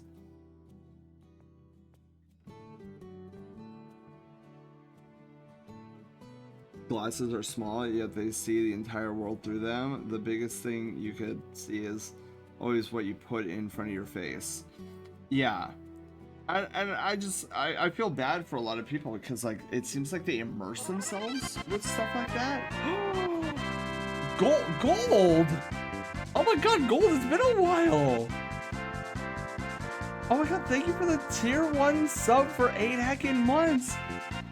Gold, how are you doing? God, it's been like, what? Years? Bro, how are you doing? And that, Gold, we're gonna have to rank up Gold since that was a rank up alert. Gold, you're gonna see something really cool here shortly. It's been a year, I think. Let's go. How are you doing? We're kind of vibing out on art right now, but let me finish this up, and then we gotta pick on you. You ready to get picked on? In a good way?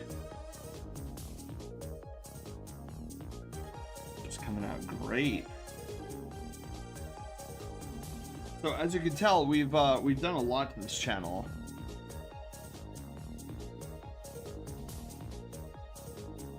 Give you an exact understanding, but I'm a bit muddy myself. But it's people who only focus on being positive, as in you can't criticize or disagree because that's negative. Oh, that I am very much against. Like if I'm doing something that you guys don't like, or whatever, like I need you to tell me, because like I just like I tell people, like I like try to bring out the best version of yourself. I need that same feedback.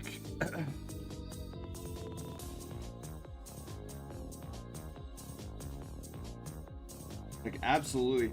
Like for example, the best example I can give is when you guys told me about how I used to greet new followers, that you guys thought it was cringe, and like a lot of times it made you guys feel uncomfortable when you guys first joined the channel. I was like, whoa, I'm so grateful you guys told me that, because I stopped it immediately. I was like, nope, we're changing this, because like my idea is like I want you guys to be comfortable here. Like I want you guys to be like, dude, I'm gonna kick up my feet, I'm gonna put on my slippers and my Snuggie, and we're gonna go for some sort of adventure. Yeah, that was one of my greatest moments ever with you guys, when you guys told me that. Like I was so dumbstruck and disappointed in myself that I didn't catch that. Moro, hello. So I've been like AFK, life got busy, and I just have been working and dealing with stuff. Well, hopefully that's all been calming down a little bit, Gold. But with that being said, we're gonna take a short pause because Gold here needs to rank up. So Gold, we have a new ceremonious celebration that we do here on the channel. And that is every time you get a new sub badge color, we celebrate you with a rank up ceremony.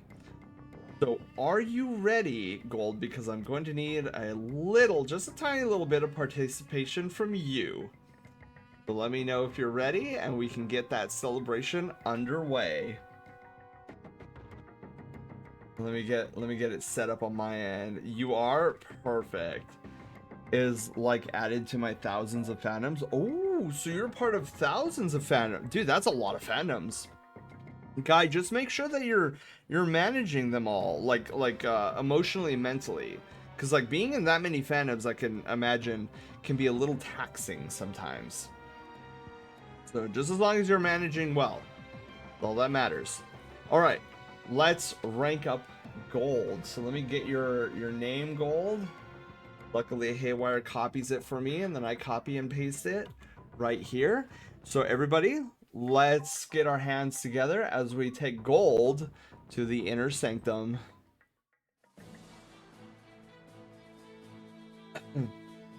All right, gold, welcome to our inner sanctum. Pretty soon here. Oh, and also come up on stage. Look, there's our good buddy Gold here. Gold, welcome on into the inner sanctum. Pretty soon here, we will have you go through that shiny door in the back, where you will interface or come in contact with a magic crystal in our Mystic Cove, the most sacred spot of the Brushtail Brigade. You'll touch your paw bean on this magical crystal. Energies will flow into you, giving you the power to rank up to the next Brushtail rank. Are you ready?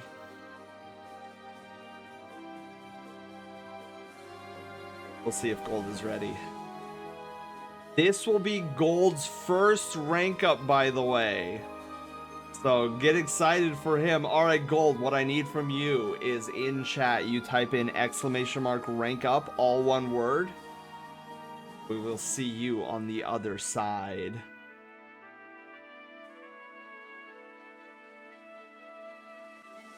I love this part. Yeah.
Gold, congratulations on your rank up. How do you feel? You are our newest Brushtail Ranger. You went from adventurer to ranger. So Guy, that is a little ceremony that happens whenever somebody gets a new sub badge by subscribing as a tier 1 or higher. So because Gold had just gotten a new sub badge himself, that is how he ranked up. I'm ready to kick some butt. Let's go. All right, so last bit of ceremonious thing that I need to do, Gold, is in our Discord server. I have a text channel, no, a form channel that I call the Brushtail Order. Inside has the rank and picture of every person who has ever ranked up before. So, what I need to do now is find the Brushtail Ranger section and place you therein. So, Ranger, level 4 or rank 4. Yes. Alright, Gold, you are with other Rangers like Alivard, Caster, CJ, Doggo on PC, Lance Timberwolf, Wolfinator, Moro Codes, Widdick Firestorm and Kiru. Oh, and Tenshio. So you are all part of the Brushtail Rangers.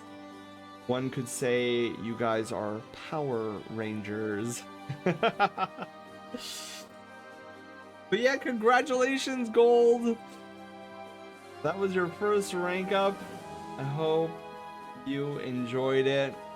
So, Guy, that is a ceremony that we reserve for those who subscribe to the channel and get a new subscription badge. That is how one ranks up. But everybody starts off as a Brushtail adventurer. Alright, Gold, well, we will have you sit back down. I won't embarrass you any further by being up here. Let's go back to the game room. Whee! Alright, so we are back. Oh wait, where'd my music go? I guess the playlist stopped. Okay. How do I join the quest? Simply by leaving a follow. You leave a follow, you start your quest off here as a Brushtail adventurer. Alternatively, you could also go on a quest with Loaf. Do an exclamation mark Loaf in chat. Move him up a little bit. All right. My God, Dragonale! No, it's not a dragon. Oh no. Ripperonis. Dragonale. Trust me, you will get your dragon type Pokemon. I believe. If Panda could get his Totodile, you can get your dragon type. All right, so we got some color on our tiger elk friend here. What do I go for next? Maybe the hair. You know what? Let's get Caster's hair going. Purple hair. Oh, am I all caught up? Cool.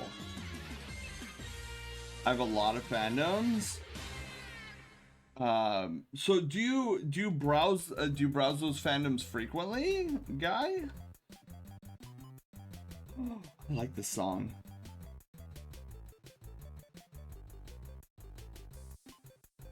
It's really on the quieter end, this song. I really need to boost up the decibel levels. But I'll raise it up a little bit here. It's such a fun little song. I think I've only encountered this minigame in Security Breach once. But I was like, oh, I really like this little song. It's so happy. I guess I'm on the night shift with Pokemon stuff right now. Don't overdo it, Dragonale. If you need to get to bed, then definitely get to bed.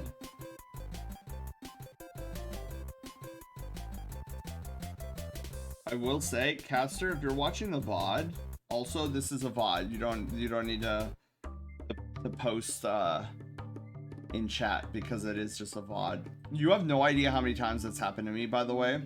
I'll be watching somebody's VOD, like Tovin, for example. When Tovin was doing the Phoenix Wright trilogy, I'd be watching his VOD and then he would say something and I'd immediately go to type in like, no, it's that one. Choose that one. That's the option to save the day. And then he didn't. And I'm like, oh yeah, I'm watching a VOD. He's not gonna. This is a rerun. So I'm dumb.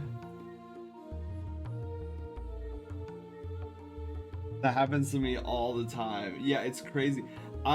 Dude, I'll never forget, Panda, when you told me you were watching one of the VODs of ours, and then I mentioned your name. I'm like, oh, Panda, look at this. And then you went to type.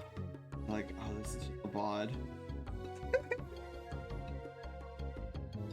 My team scares you a bit? Why so, Dragonale?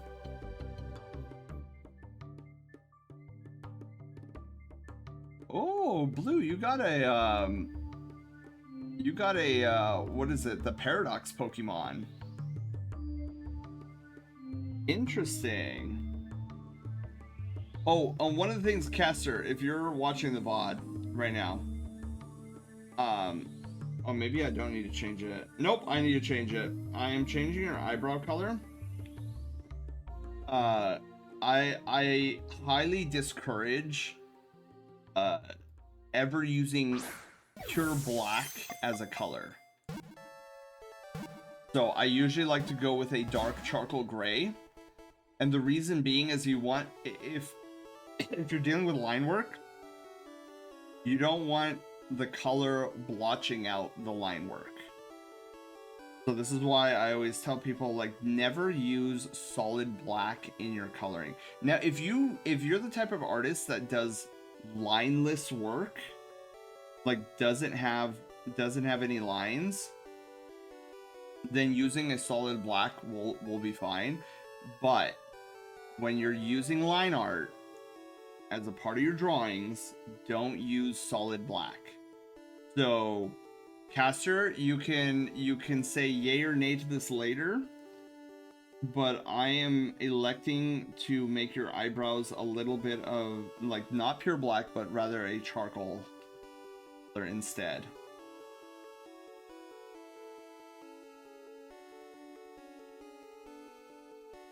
Yeah, I saw his eyebrows, and I'm like, that's a solid black. That I can tell from a mile away. And of course, I second guessed myself at the last minute. All I like to draw is stick figures. You have an Electabuzz now. Oh no, sorry, Electivire. Dude, let's go. Yeah, and then Quill, if you ever want to fight with your, if you ever want to fight a fellow Pokemon trainer in chat with your Electivire, you could do ! battle and see if anybody in chat will be willing to fight your Electivire.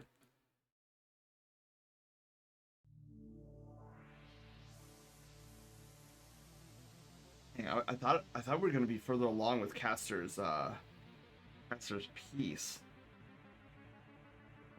I kind of wanted to be done with Caster's piece by the time we ended stream, but I'm looking at the time, and I really can't go for very much longer. I have to give myself a hard cutoff. But I guess that's not really a big deal, because like it's more content. Because you know I'm constantly teetering between those two mentalities.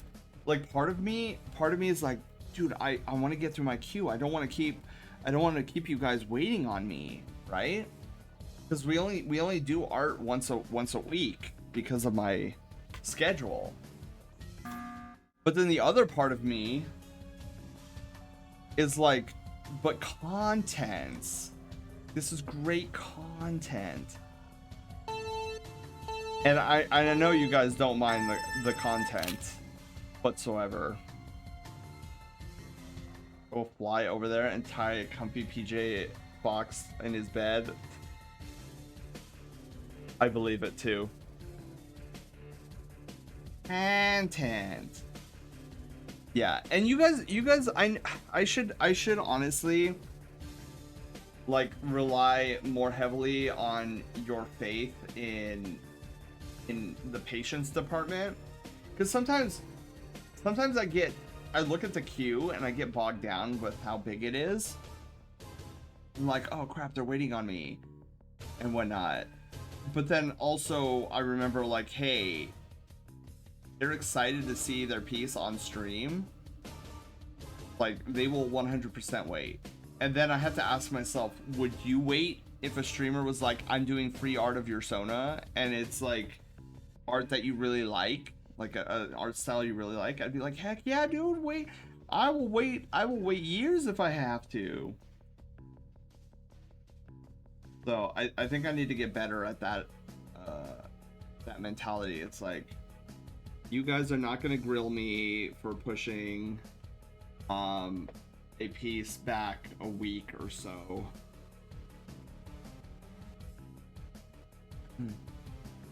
But yeah, we'll see how far we can get. Let's go for like another 15 minutes worth of coloring, and then we'll do another 15 of like wrapping up the stream.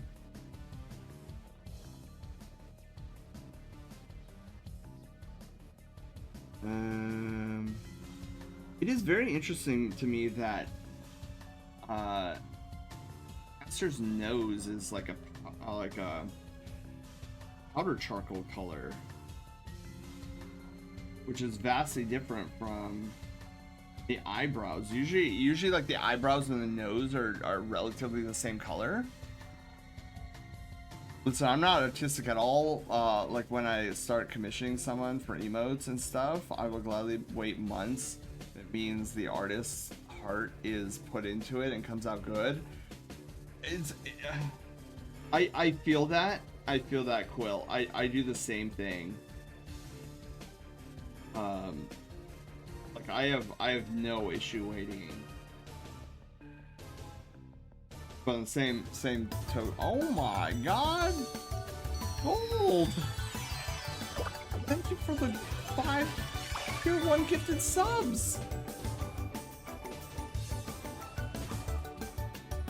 Wow! To Riz, to Folly, to Harith, to I'm gonna butcher this name, oh no. Babe Ice Shell? I'm gonna say just Babe. And Quinta, thank you so much. Wow, Gold, thank you.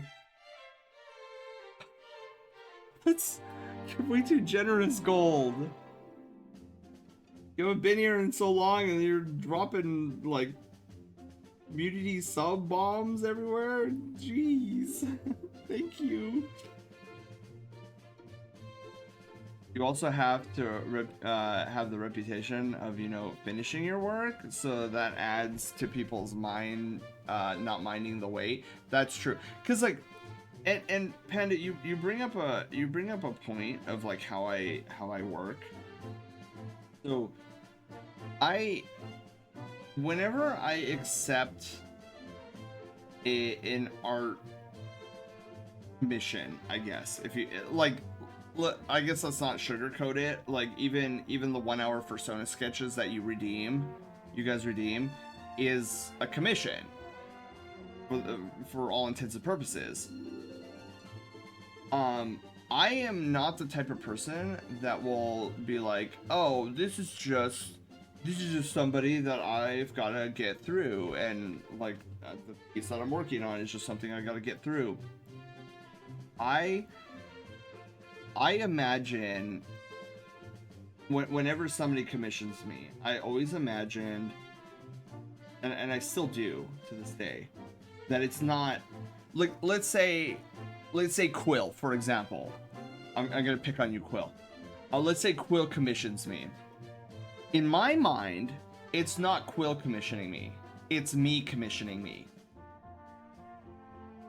And then I'm like, okay, well, if it's me commissioning me, I want to make sure that my Sona is represented as accurately as possible. I want this artist to understand how this character means to me. I want the artist to pay special attention to these specific features because they are very important to my Sona. And so, because like I'm very particular when it comes to my Sona.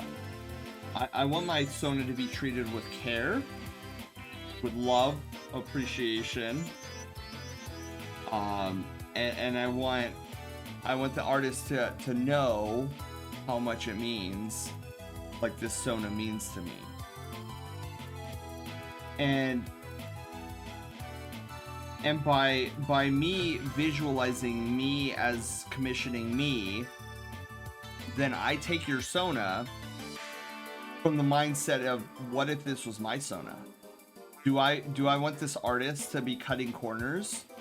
Do I want this artist to be like cookie cuttering certain details and aspects? Or do I want this artist to really care for this character, the Sona, as much as I do, and know that by the end of it, it's going to be this artist's best work up until this point. And that's the mentality I take when working on your guys's pieces. And this is also why some of the times, and I'll be completely open and honest with you guys, there are times, sometimes, not all the time, where I let my anxiety get the better of me.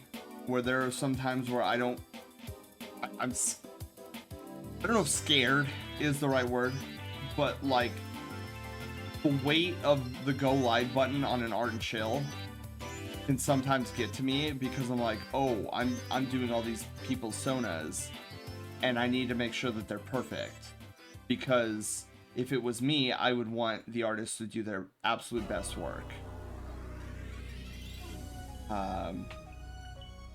Dat, hello, thank you for the lurk.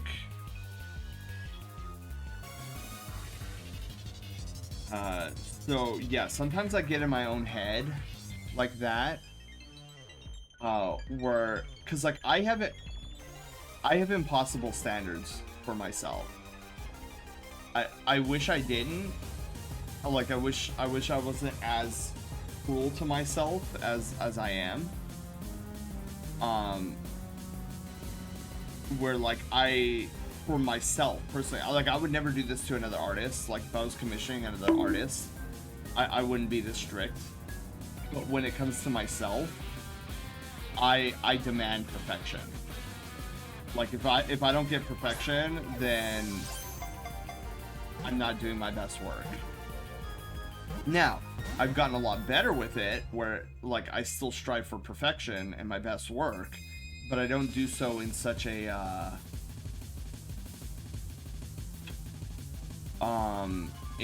belittling fashion to my own mentality. And so yeah, that's what I do with when I start drawing your guys' Sonas. Is I don't envision them being like yes, I'm drawing Caster, but mentally wise, I'm like, am I making sure that this is my best work? Because what if this was my Sona?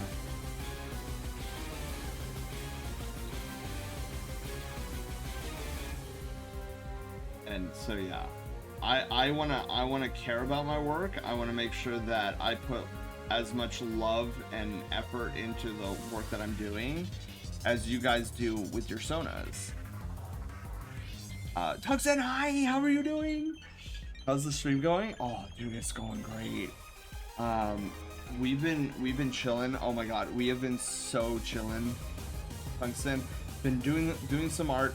I didn't get as far with Caster as I was hoping to, because I got sidetracked a lot tonight. But I'm giving myself a pass because my voice, or sorry, not my voice, my throat is a little scratchy, and I'm trying to take it easy tonight. So I knew I was gonna get sidetracked and I wasn't gonna get as much done. But I mean, the fact that we're almost done with coloring, because after coloring, basically you just have to save it out and then put it on our holiday card. I think I might call it Sen. It's 1:30 over here. Yes, Dragonia, you get a good night's sleep, okay? Don't try to be perfect. Perfect is unreal. Yeah, Wolf. And it's something it's an ongoing process for me on dismantling that. Do your best. Your best is good. It can never be truly perfect. Yeah. It used to be a lot worse when I first started.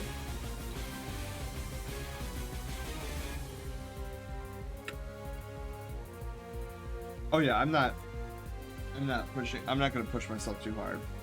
In about 6 minutes here, we're gonna put a bookmark in this piece. Then we will finish this up next week. So basically what we're missing are the purple for the tiger stripes and the hair in the back. we need to finish up the hat, which I could probably do really quickly. I kind of want to. Let's work on the eyes. This is. I know this is a Pokemon song, but I'm forgetting where. Is this versus Annabelle? Might be versus Annabelle.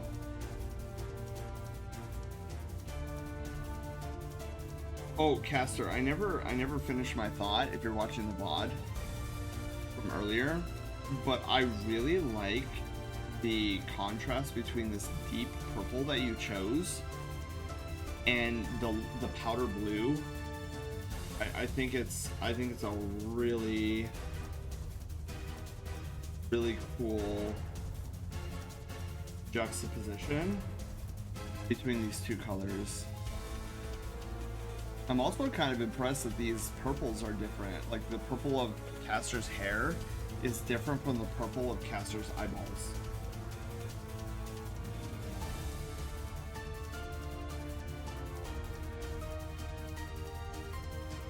Okay. Eyeglass. Oh, right.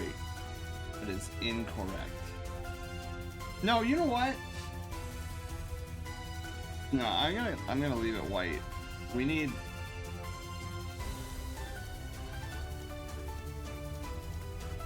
some contrast between the whites of the eyes and the white of Caster's fur. Let's do that really quickly. So yeah, let's get the eyes done and then we'll call it for the evening.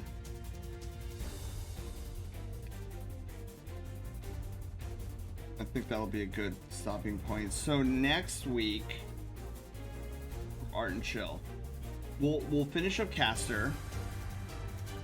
We'll move on to either Kiru or Slushy. I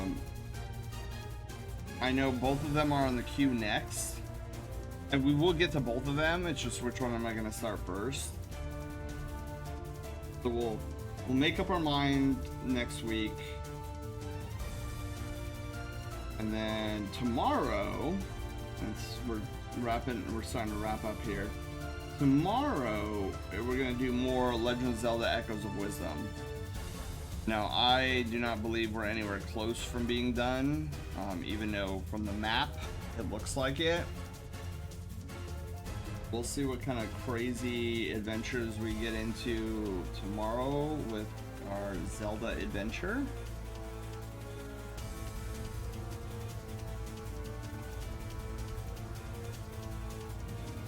I am going to learn how to do eye shine better.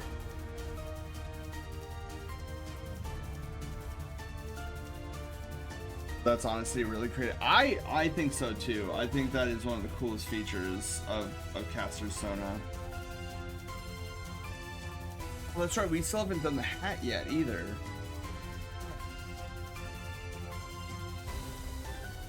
Yeah, so we're almost there. I think we're almost there. Does anybody want to do one final? There we go. Read my mind.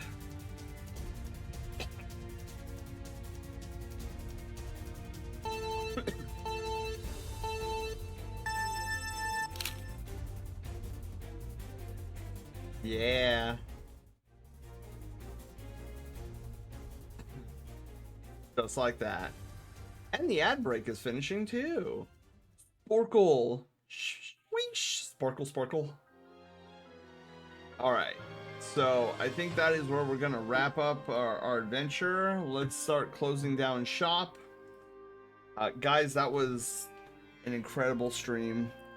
We've been streaming 4 hours? Dude, I told myself maybe 2.5 hours because of my throat. 4 hours? Dude, my throat feels great. I mean, it's not perfect, but because I didn't do my normal, like, oh my god, kind of like excited is excited fox noises. Yeah, I think it was a slower night for sure, but we got a lot of work done. I had a lot of fun with you guys tonight, just chilling, talking, and then we have all of tomorrow's stream too. So I'm gonna get some good night's sleep tonight, and then I'm probably gonna work a little bit more on the project tomorrow morning before I go into work. And at work, hopefully, it's gonna be really easy, really chill. It's our fun Friday days, and a lot of students don't come in on Friday, which is really nice. But if there is chaos that happens tomorrow, you can be darn sure that I'm going to inform you guys of how much chaos there was in tomorrow's stream.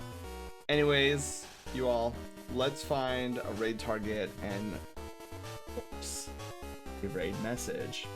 So let's start with the raid targets. Oh, it's so great.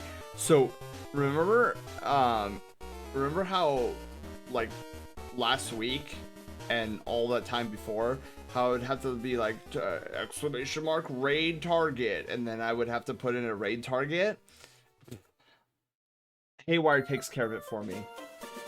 So now what happens is Haywire, when we're getting ready to raid out, Haywire will literally ask me in a pop-up window, like, hey, who's our raid target? Like, pop in their URL. And then she'll read the URL and grab the name.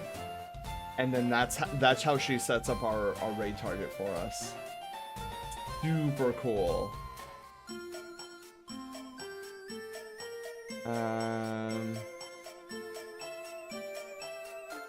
Let's see here.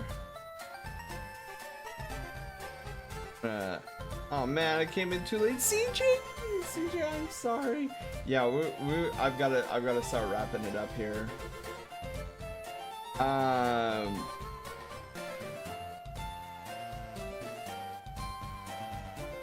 I'm thinking here. Hang on.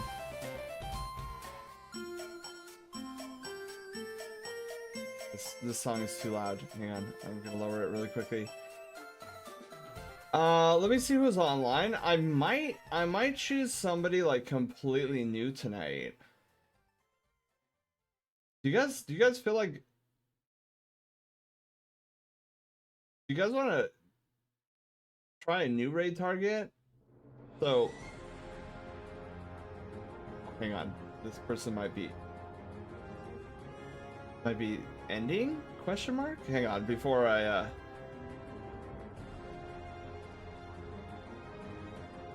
because I'm looking at the streamer. I've never seen the streamer before, but he's streaming with Reese Wolf, which I definitely know Reese Wolf.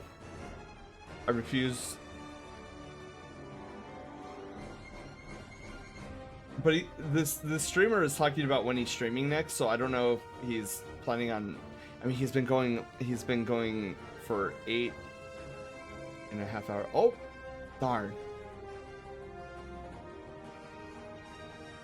Oh, he's giving his outro. Rip. Yeah, I've never heard of this wolf thing before. Popped up on my recommended, playing Squirrel with a Gun. I saw he was playing with Reese. No, CJ, never feel bad. Never feel. Scintilla, hi, how are you doing? Oh my god, that's an immediate win for me. Who is this Wolfang? Wolfang just raided in to my good friend Gamer Wolf. Alright, you know what? We're gonna keep the good times rolling. I love Gamer Wolf. He plays a lot of retro games, and you guys know how I feel about retro games. This is how we became friends. Also, let me follow this Wolfang before I forget. Because if this guy knows Reese Wolf and Gamer Wolf, that has to be a good bean. All right, retro games. VB, hi, how are you doing? I've been to Gamer Wolf in a long time, right, Scintilla? All right, let's heck in. Oh, I love this song. Operation Save Aerith. All right, so we're gonna go here. Gamerwolf, let's go. All right, Haywire, I need your question to ask. All right, please place the Twitch URL of the raid target. There you go, Haywire. What Sen emote do I want to use? Oh god, what Sen emote do I want to use tonight?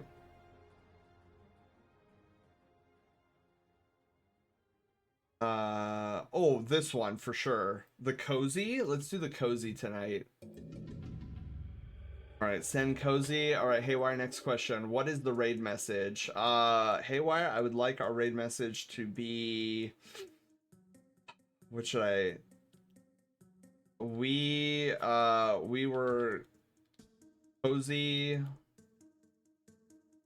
We were cozy while drawing a tiger elk.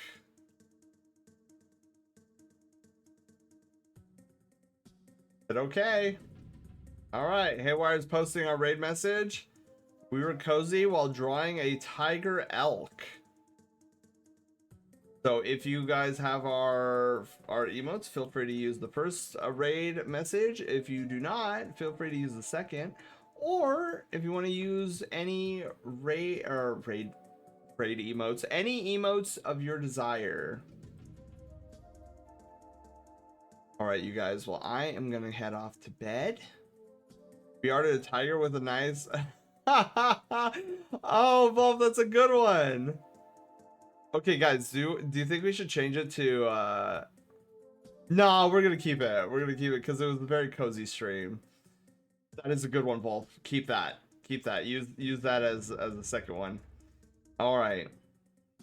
But you guys have a wonderful night. I shall see you for Pizza Friday or Legend of Zelda Echoes of Wisdom. Who knows what shenanigans we'll get up to. But as for me, I'm gonna hit what's the term? Not hit the bed. It's hit the sack. I'm gonna hit the sack. I'm gonna go to sleep. Hopefully get a solid night's sleep. Until then, guys, you guys take care of yourselves. Bean Floopy, amazing, awesome beans. I will see you guys in the next adventure. Bye everyone. Take care. Love you guys.